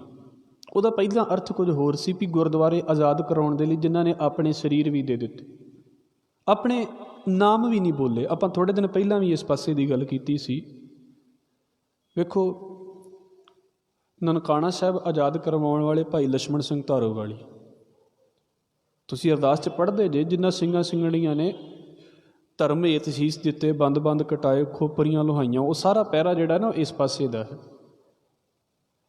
ਮੇਰੇ ਖਿਆਲ ਦੇ ਨਾਲ ਬਹੁਤੀ ਅਰਦਾਸ ਕਰਨ ਵਾਲਿਆਂ ਨੂੰ ਵੀ ਇਹ ਚੀਜ਼ ਭੁੱਲ ਗਈ ਹੋਵੇਗੀ ਵੀ ਉਹ ਜਿਹੜਾ ਨਨਕਾਣਾ ਸਾਹਿਬ ਦਾ ਸਾਕਾ ਹੈ ਉਹਨਾਂ ਦੇ ਵਿੱਚ ਭਾਈ ਲਛਮਣ ਸਿੰਘ ਧਾਰੋਵਾਲੀ ਵੀ ਹੈ ਨੇ, ਕਿਉਂਕਿ ਨਾਮ ਨਹੀਂ ਹੈ ਕਿਤੇ ਵੀ ਉਹਨਾਂ ਦਾ। ਜਿਨ੍ਹਾਂ ਨੇ ਇੰਨੀਆਂ ਕੁਰਬਾਨੀਆਂ ਕੀਤੀਆਂ ਨੇ ਉਹਨਾਂ ਦਾ ਕਿਤੇ ਨਾਮ ਨਹੀਂ ਹੈ। ਇਤਿਹਾਸ ਦੇ ਵਿੱਚ ਆਵੇਗਾ, ਅਰਦਾਸ ਦੇ ਵਿੱਚ ਕਿਸੇ ਦਾ ਨਾਮ ਨਹੀਂ ਲਿਖਿਆ ਗਿਆ ਵੀ ਕਿਹਨੇ ਕੀ ਕੀਤਾ, ਕਿਹਨੇ ਕੀ ਕੀਤਾ। ਪਰ ਹੈਰਾਨੀ ਦੀ ਗੱਲ ਹੈ, ਤੁਸੀਂ ਦੇਖ ਲੈਣਾ, ਬਹੁਤੀ ਵਾਰ ਬੰਦੇ ਇਸ ਗੱਲ ਤੋਂ ਨਾਰਾਜ਼ ਹੋ ਜਾਂਦੇ ਨੇ ਵੀ ਨਾਮ ਕਿਉਂ ਨਹੀਂ ਬੋਲਿਆ ਗਿਆ। ਇਹ ਨਹੀਂ ਕਿ ਸਾਰੇ ਨਾਰਾਜ਼ ਹੋ ਜਾਂਦੇ ਨੇ, ਕਈ ਬੜੇ ਇਸ ਗੱਲ ਤੋਂ ਚੰਗੇ ਵੀ ਨੇ, ਬਹੁਤ ਉੱਚੇ ਨੇ। ਇਹ ਨਹੀਂ ਕਿਸੇ ਇੱਕੋ ਪਾਸੇ ਨੂੰ ਕਹੀ ਜਾਏ ਵੀ ਲੋਕੀ ਮੰਨਦੇ ਨਹੀਂ। ਬਹੁਤ ਲੋਕ ਨੇ ਉਹਨਾਂ ਨੇ ਆਪਣਾ ਬਚਾਅ ਕਰ ਲਿਆ ਇਸ ਪਾਸੇ ਤੋਂ। ਪਰ ਮੈਂ ਵਾਰ-ਵਾਰ ਇਸ ਗੱਲ ਨੂੰ ਕਹਿਣਾ ਹੁੰਦਾ ਵੀ ਅੰਦਰ ਇੱਕ ਨਾ ਚੀਜ਼ ਤੰਗ ਕਰਦੀ ਹੈ ਬੰਦੇ ਨੂੰ, ਹਉਂ ਤੰਗ ਕਰਦੀ ਹੈ, ਮੈਂ ਹੋਵਾਂ। ਮੇਰੀ ਹੋਂਦ ਦਾ ਪਤਾ ਲੱਗਣਾ ਚਾਹੀਦਾ ਹੈ, ਮੇਰੇ ਹੋਣ ਦਾ ਪਤਾ ਲੱਗਣਾ ਚਾਹੀਦਾ ਹੈ। ਜਿੱਦਾਂ ਬਾਹਰਲੀ ਦੁਨੀਆ ਕਹਿੰਦੀ ਹੈ ਨਾ ਵੀ ਮੈਂ ਹਾਂ ਤੁਹਾਨੂੰ ਨਜ਼ਰ ਆਉਣਾ ਚਾਹੁੰਦਾ ਹਾਂ, ਇੱਦਾਂ ਲੋਕੀ ਧਾਰਮਿਕ ਦੁਨੀਆ ਦੇ ਵਿੱਚ ਵੀ ਕਹਿੰਦੇ ਨੇ ਵੀ ਮੈਂ ਹਾਂ ਅਤੇ ਮੈਂ ਤੁਹਾਨੂੰ ਨਜ਼ਰ ਆਉਣਾ ਚਾਹੁੰਦਾ। ਇਸ ਕਰਕੇ ਗੁਰੂ ਸਾਹਿਬ ਨੇ ਨਾ ਇੱਕ ਮੇਨ ਪ੍ਰੋਬਲਮ ਜਿਹੜੀ ਹੈ ਬੰਦੇ ਦੀ ਸਾਡੇ ਸਾਹਮਣੇ ਰੱਖ ਦਿੱਤੀ ਹੈ। ਸਤਿਗੁਰੂ ਕਹਿੰਦੇ ਨੇ ਪ੍ਰੋਬਲਮ ਇਹ ਹੈ ਵੀ ਇਹ ਜਿਹੜੇ ਵੀ ਕਰਮ ਕਰਦਾ ਹੈ, ਜਿਹੜੇ ਵੀ ਸਵੇਰ ਤੋਂ ਲੈ ਕੇ ਸ਼ਾਮਾਂ ਤੱਕ, ਭਾਵੇਂ ਧਾਰਮਿਕ ਨੇ, ਭਾਵੇਂ ਸਮਾਜਿਕ ਨੇ, ਅਤੇ ਭਾਵੇਂ ਕੋਈ ਵੀ ਕਰਮ ਨੇ, ਮਹਾਰਾਜ ਕਹਿੰਦੇ ਜਿੰਨੇ ਵੀ ਕਰਮ ਕਰਦਾ ਨਾ ਇੱਕੋ ਚੀਜ਼ ਨੂੰ ਲੈ ਕੇ ਕਰੀ ਜਾਂਦਾ, ਬਸ ਹਉਂ ਨੂੰ। ਇਹ ਆਪਣੇ ਆਲੇ ਦੁਆਲੇ ਇਹਨੇ ਹਉਂ ਦਾ, ਇੱਕ ਅਹੰ ਦਾ ਏਡਾ ਵੱਡਾ ਸੰਸਾਰ ਬਣਾ ਲਿਆ ਹੈ ਵੀ ਜੇ ਕੋਈ ਇਹਨੂੰ ਸਮਝਾਉਣ ਦੀ ਕੋਸ਼ਿਸ਼ ਵੀ ਕਰਦਾ ਹੈ ਤੇ ਪਹਿਲੀ ਗੱਲ ਤਾਂ ਇਹਦੇ ਲਾਗੇ ਹੀ ਨਹੀਂ ਆ ਸਕਦਾ। ਜਿੱਦਾਂ ਘਰ ਦੇ ਵਿੱਚ ਕੋਈ ਨਾਰਾਜ਼ ਹੋ ਜਾਵੇ ਅਤੇ ਉਹ ਕੀ ਕਰਦਾ ਵੀ ਆਪਣੇ ਆਪ ਨੂੰ ਇਕੱਲਾ ਕਰ ਲਿਆ, ਉਹਨੇ ਕਮਰਾ ਬੰਦ ਕਰਕੇ ਅਤੇ ਕੁੰਡੀ ਲਗਾ ਕੇ ਅਤੇ ਰੋਣ ਲੱਗ ਪਿਆ ਜਾਂ ਕੁਝ ਵੀ ਕਰਨ ਲੱਗ ਪਿਆ। ਉਹਨੇ ਕਮਰੇ ਦੇ ਵਿੱਚ ਇਕੱਲਾ ਬੈਠ ਗਿਆ ਔਰ ਉਤੋਂ ਫੋਨ ਵੀ ਬੰਦ ਕਰ ਲਿਆ। ਸੁਭਾਵਿਕ ਇਹ ਹੁੰਦਾ ਵੀ ਚਲੋ ਜੇ ਇਸ ਟਾਈਮ ਬੰਦਾ ਅਪਸੈਟ ਹੈ ਅਤੇ ਉਹਦੇ ਨਾਲ ਬੈਠ ਕੇ ਉਹਦਾ ਪਰਿਵਾਰ ਦਾ ਕੋਈ ਮੈਂਬਰ ਗੱਲ ਕਰਦਾ, ਲਾਗੇ ਬੈਠਦਾ ਅਤੇ ਆਪਣੇ ਆਪ ਹੀ ਕੋਈ ਹੱਲ ਨਿਕਲ ਜਾਂਦਾ। ਪਰ ਉਹਨੇ ਕੀ ਕੀਤਾ, ਆਪਣੇ ਆਪ ਨੂੰ ਇਕੱਲਾ ਕਰ ਲਿਆ। ਹੁਣ ਇਕੱਲਾ ਦੁੱਖ ਬਰਦਾਸ਼ਤ ਕਰਦਾ ਪਿਆ ਹੈ। ਇੱਦਾਂ ਸਾਡੇ ਸਾਰਿਆਂ ਦੇ ਨਾਲ ਹੋ ਰਿਹਾ ਆਪਣੀ ਜ਼ਿੰਦਗੀ ਦੇ ਵਿੱਚ। ਅਸੀਂ ਨਾ ਆਪਣੀ ਅਹੰਗ ਦਾ ਇੱਕ ਸੰਸਾਰ ਬਣਾ ਲਿਆ ਹੈ, ਆਪਣੇ ਅਹੰਗ ਦਾ ਇੱਕ ਸੰਸਾਰ ਬਣਾਇਆ ਹੋਇਆ। ਜੇ ਕੋਈ ਦੂਸਰਾ ਬੰਦਾ ਇਹਦੇ ਵਿੱਚ ਐਂਟਰ ਹੋਣ ਲੱਗਦਾ ਹੈ, ਹਜੇ ਗੁਰੂ ਦੀ ਗੱਲ ਨਹੀਂ, ਗੁਰੂ ਜਿੱਦਣ ਐਂਟਰ ਹੁੰਦਾ ਉਹ ਤਾਂ ਫਿਰ ਵੇਖਦਾ ਹੀ ਨਹੀਂ, ਪਰਵਾਹ ਹੀ ਨਹੀਂ ਕਰਦਾ ਉਹ 'ਤੇ, ਕਿਉਂਕਿ ਦੂਰੋਂ ਤੀਰ ਚਲਾ ਜਾਂਦਾ, ਉਹ 'ਤੇ ਤੀਰ ਵੱਜਦਾ ਹੀ ਵੱਜਦਾ ਜਾ ਕੇ। ਜਿੱਦਣ ਉਹਨੇ ਚਲਾ ਦੇਣਾ ਉਹਨੇ ਫਿਰ ਇਹ ਨਹੀਂ ਵੇਖਣਾ ਵੀ ਇਹਦੀ ਮਰਜ਼ੀ ਹੈ ਕਿ ਨਹੀਂ। ਬਾਬਾ ਕਬੀਰ ਕਹਿੰਦੇ ਨੇ, ਕਬੀਰ ਸਤਿਗੁਰ ਸੂਰਮੇ ਬਾਹਿਆ ਬਾਂਝੋ ਏਕ। ਉਹ ਫਿਰ ਜਿੱਦਣ ਉਹਦੀ ਮਰਜ਼ੀ ਆਉਂਦੀ ਹੈ ਫਿਰ ਇਹ ਨਹੀਂ ਵੇਖਦਾ। ਪਰ ਅਸੀਂ ਕੀ ਕਰਦੇ ਹਾਂ, ਆਮ ਦੁਨੀਆ ਦੇ ਵਿੱਚ ਆਪਣੇ ਆਪ ਨੂੰ, ਆਪਣੀ ਈਗੋ ਨੂੰ ਇੰਨਾ ਪ੍ਰੋਟੈਕਟ ਕਰਕੇ ਚੱਲਦੇ ਪਏ ਹਾਂ ਵੀ ਕੋਈ ਬੰਦਾ ਇਹਦੇ ਵਿੱਚ ਐਂਟਰ ਹੋਣ ਦੀ ਕੋਸ਼ਿਸ਼ ਕਰੇ ਤਾਂ ਸਹੀ, ਵੇਖਿਓ ਫਿਰ ਅਸੀਂ ਕਿੱਦਾਂ ਲੜਦੇ ਹਾਂ, ਕਿੱਦਾਂ ਸਾਡਾ ਅਹੰਗ ਲੜਦਾ ਹੈ ਉਹਦੇ ਨਾਲ। ਇੱਕ ਦੂਸਰੇ ਦੇ ਨਾਲ ਬੈਠ ਕੇ ਅਸੀਂ ਕਿਉਂ ਨਹੀਂ ਖਾ ਪਾਉਂਦੇ? ਇਹ ਨਾ ਸਮਝਣਾ ਕਿ ਅਸੀਂ ਖਾਂਦੇ ਨਹੀਂ ਹਾਂ, ਪਰ ਇਹਨੂੰ ਇਹ ਵੀ ਨਾ ਸਮਝ ਲੈਣਾ ਵੀ ਸਾਰੇ ਬੈਠ ਕੇ ਖਾਈ ਜਾਂਦੇ। ਇੱਕ ਦੂਸਰੇ ਦੇ ਲਾਗੇ ਬੈਠਣਾ ਕਿੰਨਾ ਔਖਾ ਹੋ ਜਾਂਦਾ ਹੈ ਬੰਦਿਆਂ ਦੇ ਲਈ, ਕਿਉਂਕਿ ਹਰ ਇੱਕ ਨੂੰ ਦੂਸਰੇ ਦੀ ਹੋਂਦ ਰੜਕਣ ਲੱਗ ਪੈਂਦੀ ਹੈ ਵੀ ਇਹ ਇੱਥੇ ਆ ਗਿਆ ਅਤੇ ਮੇਰੇ ਲਈ ਦਿੱਕਤ। ਹਾਲਾਂਕਿ ਸੰਸਾਰ ਦੇ ਵਿੱਚ ਜਿਹੜਾ ਆਇਆ ਹੈ ਉਹਦੀ ਹੋਂਦ, ਉਹਦਾ ਵਜੂਦ ਕੁਝ ਨਾ ਕੁਝ ਤੇ ਹੈ। ਸਾਰੀ ਕੁਦਰਤ ਉਹਨੂੰ ਥਾਂ ਦੇ ਰਹੀ ਹੈ ਵੀ ਹਾਂ ਤੇਰੀ ਹੋਂਦ ਦੀ ਮੈਨੂੰ ਕੋਈ ਦਿੱਕਤ ਨਹੀਂ ਹੈ। ਪਰ ਵੇਖ ਲਓ ਤੁਸੀਂ, ਬੰਦਿਆਂ ਨੂੰ ਦਿੱਕਤ ਹੋ ਜਾਂਦੀ ਹੈ। ਔਰ ਬੰਦਿਆਂ ਨੂੰ ਕੀ, ਪਸ਼ੂਆਂ ਨੂੰ ਵੀ ਦਿੱਕਤ ਹੋ ਜਾਂਦੀ ਹੈ। ਪਸ਼ੂਆਂ ਦੇ ਲਾਗੇ ਦੂਜਾ ਪਸ਼ੂ ਬੰਦ, ਉਹਨੂੰ ਦਿੱਕਤ ਹੋ ਜਾਂਦੀ ਵੀ ਇਹ ਕਿੱਧਰ ਨਵਾਂ ਆ ਗਿਆ ਵਿੱਚ ਸਾਡੇ। ਹਰ ਇੱਕ ਚੀਜ਼ ਦੇ ਵਿੱਚ ਮਾਲਕ ਨੇ ਪਾਇਆ ਹੈ ਪਲੱਸ ਪੁਆਇੰਟ ਦੇ ਲਈ ਵੀ ਸਾਨੂੰ ਆਪਣੀ ਹੋਂਦ ਚੇਤੇ ਰਵੇ। ਪਰ ਮਾਲਕ ਨੇ ਇਹ ਵੀ ਕਹਿ ਦਿੱਤਾ ਵੀ ਅਸੀਂ ਇਸ ਨੂੰ ਕਹੀਏ ਵੀ ਮੈਂ ਹੀ ਚੇਤੇ ਰਵਾਂ ਦੁਨੀਆ ਨੂੰ, ਮੈਂ ਕੀ ਹਾਂ ਇਸ ਦੁਨੀਆ ਦੇ ਵਿੱਚ। ਇਸ ਕਰਕੇ ਗੁਰੂ ਸਾਹਿਬ ਨੇ ਗੱਲ ਕੀਤੀ ਹੈ, ਭਾਈ ਜਿੰਨੇ ਵੀ ਲਗਭਗ ਇਹ ਧਾਰਮਿਕ ਕਰਮ ਕਰਦਾ ਹੈ ਬੰਦਾ, ਜੋ ਵੀ ਕੁਝ ਕਰਦਾ ਪਿਆ ਹੈ, ਇਹਦੇ ਵਿੱਚ ਇਹਦੀ ਹਉਮੈ ਹੈ। ਮੈਂ ਇੱਕ ਬਚਨ ਆਪ ਜੀ ਦੇ ਅੱਗੇ ਰੱਖ ਦੇਵਾਂ। ਸਤਿਗੁਰੂ ਗੁਰੂ ਨਾਨਕ ਸਾਹਿਬ ਮਹਾਰਾਜ ਜੀ ਨਾ ਬਾਲ ਗੁੰਦਾਈ ਦੇ ਕੋਲ ਗਏ। ਭਾਈ ਵੀਰ ਸਿੰਘ ਹੁਣਾਂ ਨੇ ਲਗਭਗ ਇਹਦਾ ਹਵਾਲਾ ਦਿੱਤਾ ਹੈ। ਅਤੇ ਇਹ ਜਿਹੜਾ ਇਹ ਬੰਦਾ ਸੀ, ਧਾਰਮਿਕ ਸੀ, ਚੰਗਾ ਸੀ ਬੰਦਾ। ਕੁਝ ਬੰਦੇ ਹੁੰਦੇ ਨੇ ਧਾਰਮਿਕ ਹੁੰਦੇ ਨੇ, ਭਾਵਨਾ ਗਲਤ ਨਹੀਂ ਹੁੰਦੀ ਉਹਨਾਂ ਦੀ। ਜ਼ਰੂਰੀ ਨਹੀਂ ਅਸੀਂ ਕਹਿ ਸਕਦੇ ਵੀ ਸਾਰੇ ਧਾਰਮਿਕ ਲੋਕ ਚੰਗੇ ਹੁੰਦੇ ਨੇ ਅਤੇ ਸਾਰੇ ਮਾੜੇ ਹੁੰਦੇ ਨੇ, ਅਤੇ ਨਾ ਹੀ ਸਾਰੇ ਆਮ ਲੋਕ ਚੰਗੇ ਹੁੰਦੇ ਨੇ ਅਤੇ ਮਾੜੇ ਹੁੰਦੇ ਨੇ। ਬਰਾਬਰ ਦੁਨੀਆ ਇੱਕੋ ਜਿਹੀ ਚੱਲਦੀ ਰਹਿੰਦੀ ਹੈ, ਸਾਰੀ ਚੰਗੇ ਮਾੜੇ ਆਉਂਦੇ ਰਹਿੰਦੇ ਨੇ। ਨਾ ਤਾਂ ਸਾਰੀ ਦੁਨੀਆ ਕਦੀ ਸੁਧਰੇਗੀ ਅਤੇ ਨਾ ਕਦੀ ਸਾਰੀ ਦੁਨੀਆ ਮਾੜੀ ਹੁੰਦੀ ਹੈ, ਕਿਉਂਕਿ ਮਾਲਕ ਨੇ ਇਹ ਬੈਲੈਂਸ ਬਣਾ ਕੇ ਰੱਖਿਆ ਵੀ ਸੱਚ ਅਤੇ ਝੂਠ ਦਾ ਪਤਾ ਲੱਗਦਾ ਰਹੇ। ਹੁਣ ਇਹ ਥੋੜ੍ਹਾ ਜਿਹਾ ਇੱਦਾਂ ਕਹਿ ਲਈਏ ਵੀ ਇਹਦੇ ਮਨ ਦੇ ਵਿੱਚ ਇੱਕ ਭਾਵਨਾ ਸੀ ਵੀ ਮੈਂ ਸੇਵਾ ਕਰਨੀ ਹੈ ਲੋਕਾਂ ਦੀ। ਔਰ ਇਹਦਾ ਕੀ ਹਿਸਾਬ ਸੀ ਕਿ ਕੋਈ ਸਾਧੂ ਆ ਗਿਆ, ਕੋਈ ਲੋਕ ਆ ਗਏ ਅਤੇ ਉਹਨਾਂ ਨੂੰ ਪ੍ਰਸ਼ਾਦਾ ਪਾਣੀ, ਕੋਈ ਉਹਨਾਂ ਦੀ ਮਦਦ ਦੀ ਲੋੜ ਹੁੰਦੀ ਅਤੇ ਮਦਦ ਕਰਦਾ ਹੁੰਦਾ ਸੀ। ਹੁਣ ਇੱਕ ਹੁੰਦਾ ਹੈ ਇਕੱਲੇ ਬੰਦੇ ਦਾ ਐਫਰਟ, ਇੱਕ ਹੁੰਦਾ ਹੈ ਸੰਸਥਾ ਦਾ ਐਫਰਟ। ਇਕੱਲਾ ਬੰਦਾ ਜਦੋਂ ਕਿਸੇ ਨੂੰ ਦੇਵੇਗਾ, ਕਿਸੇ ਦੀ ਮਦਦ ਕਰੇਗਾ ਅਤੇ ਕਿੰਨੀ ਕੁ ਮਦਦ ਕਰ ਦੇਵੇਗਾ, ਪਰ ਜਿਹੜੀ ਸੰਸਥਾ ਮਦਦ ਕਰਦੀ ਹੈ ਉਹ ਮਦਦ ਦਾ ਰੂਪ ਬੜਾ ਵੱਡਾ ਹੋ ਜਾਂਦਾ। ਔਰ ਇੱਥੇ ਕੀ ਕਰਨਾ, ਲੋਕਾਂ ਨੇ ਆ ਕੇ ਅਤੇ ਇਹਦੇ ਕੋਲੋਂ ਚੀਜ਼ਾਂ ਚੜ੍ਹਾ ਜਾਣੀਆਂ, ਜਿੱਦਾਂ ਅੱਜ ਵੀ ਲੋਕ ਚੜ੍ਹਾਉਂਦੇ ਨੇ ਵੀ ਚਲੋ ਕੋਈ ਸੰਸਥਾ ਹੈ ਤਾਂ ਸੰਸਥਾ ਨੂੰ ਦੇ ਦਈਏ, ਸੰਸਥਾ ਆਪੇ ਲੋੜਵੰਦਾਂ ਦੇ ਵਿੱਚ ਜਾ ਕੇ ਵੰਡ ਦੇਵੇਗੀ। ਕਈਆਂ ਦੇ ਕੋਲ ਸਿੱਧਾ ਟਾਈਮ ਨਹੀਂ ਹੁੰਦਾ, ਉਸ ਗੁਰਦੁਆਰੇ ਜਮ੍ਹਾਂ ਕਰਾ ਕੇ ਜਾਂ ਹੋਰ ਕਿਤੇ ਦੇ ਗਏ ਕਿ ਆਪੇ ਲੋੜਵੰਦ ਅੱਗੇ ਲੈ ਜਾਣਗੇ। ਹੁਣ ਇਹਦਾ ਕੀ ਕੰਮ ਸੀ ਵੀ ਸਾਧੂਆਂ ਨੂੰ ਇਹਨੇ ਵੰਡਣਾ, ਲੋਕਾਂ ਨੇ ਇਹਦੇ ਡੇਰੇ ਦੇ ਉੱਤੇ ਆ ਕੇ ਅਤੇ ਸਮਾਨ ਚੜ੍ਹਾ ਜਾਣਾ ਵੀ ਚਲੋ ਜੋ ਵੀ ਕਿਸੇ ਨੂੰ ਲੋੜ ਹੋਵੇਗੀ ਆਪੇ ਲੋੜ ਵਾਲੇ ਦੀ ਲੋੜ ਪੂਰੀ ਹੋ ਜਾਵੇਗੀ। ਹੁਣ ਕੰਮ ਇਹ ਕੀ ਕਰਦਾ ਪਿਆ ਹੈ, ਲੋਕੀ ਚੜ੍ਹਾਉਂਦੇ ਨੇ ਅਤੇ ਇਹ ਲੋਕਾਂ ਨੂੰ ਵੰਡਦਾ ਪਿਆ। ਸਿਰਫ ਇਹਦਾ ਇੰਨਾ ਕੁ ਕੰਮ ਹੈ ਵੀ ਇੱਕ ਹੱਥ ਆ ਰਿਹਾ ਅਤੇ ਇੱਕ ਹੱਥ ਅੱਗੋਂ ਦੇਣਾ ਹੈ। ਇਹਦੇ ਤੋਂ ਵੱਧ ਤਾਂ ਕੋਈ ਕੰਮ ਨਹੀਂ ਵੀ ਆਪਣੀ ਕਮਾਈ ਕਰਕੇ ਦੇਣਾ ਹੈ ਜਾਂ ਕੁਝ ਹੋਰ ਕਰਨਾ ਹੈ।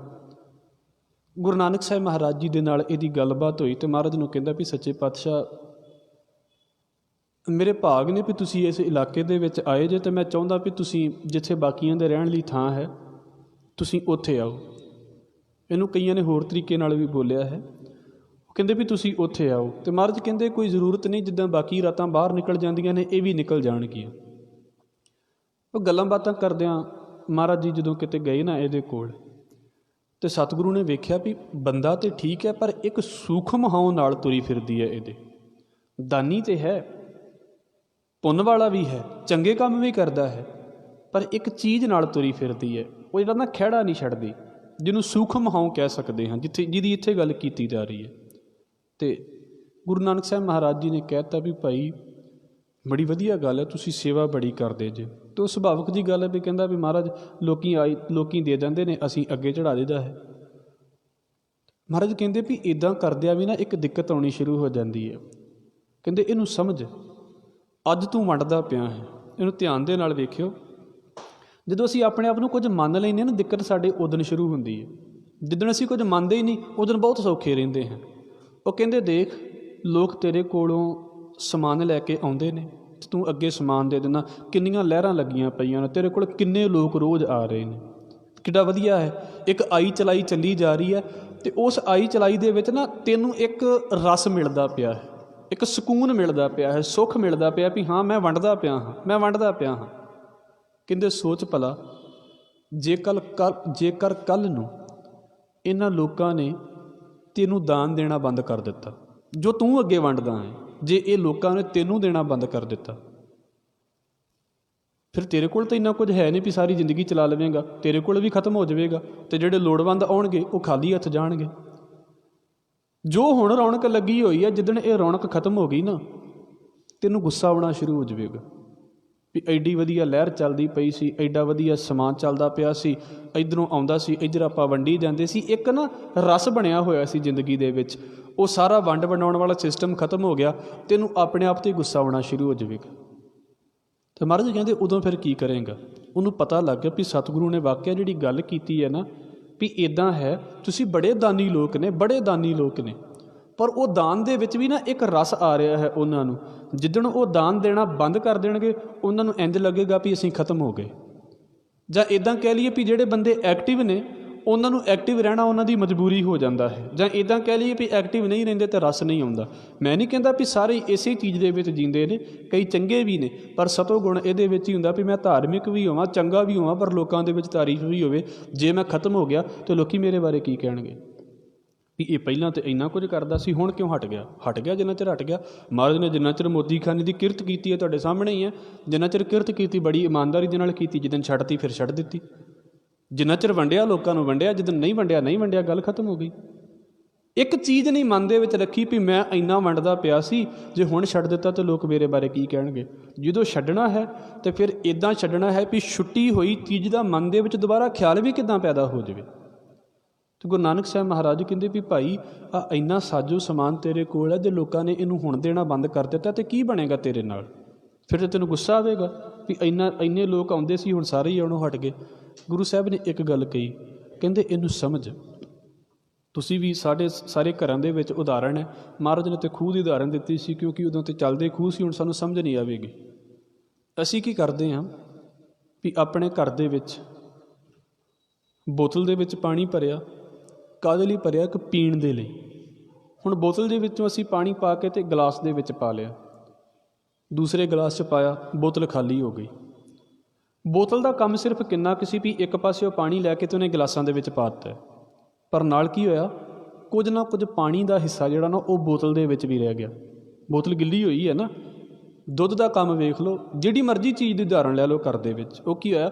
ਦੁੱਧ ਪਤੀਲੇ ਦੇ ਵਿੱਚ ਪਾਇਆ, ਦੁੱਧ ਅੱਗੇ ਦੂਸਰੇ ਭਾਂਡੇ ਦੇ ਵਿੱਚ ਉਹ ਜਿਹੜਾ ਹੈ ਉਲਟ ਦਿੱਤਾ, ਅਤੇ ਕੁਝ ਨਾ ਕੁਝ ਦੁੱਧ ਜਿਹੜਾ ਹੈ ਉਹਨੂੰ ਵੀ ਲੱਗਾ ਰਹਿ ਗਿਆ, ਜਿਹੜੇ ਪਤੀਲੇ ਦੇ ਵਿੱਚੋਂ ਬਦਲਿਆ।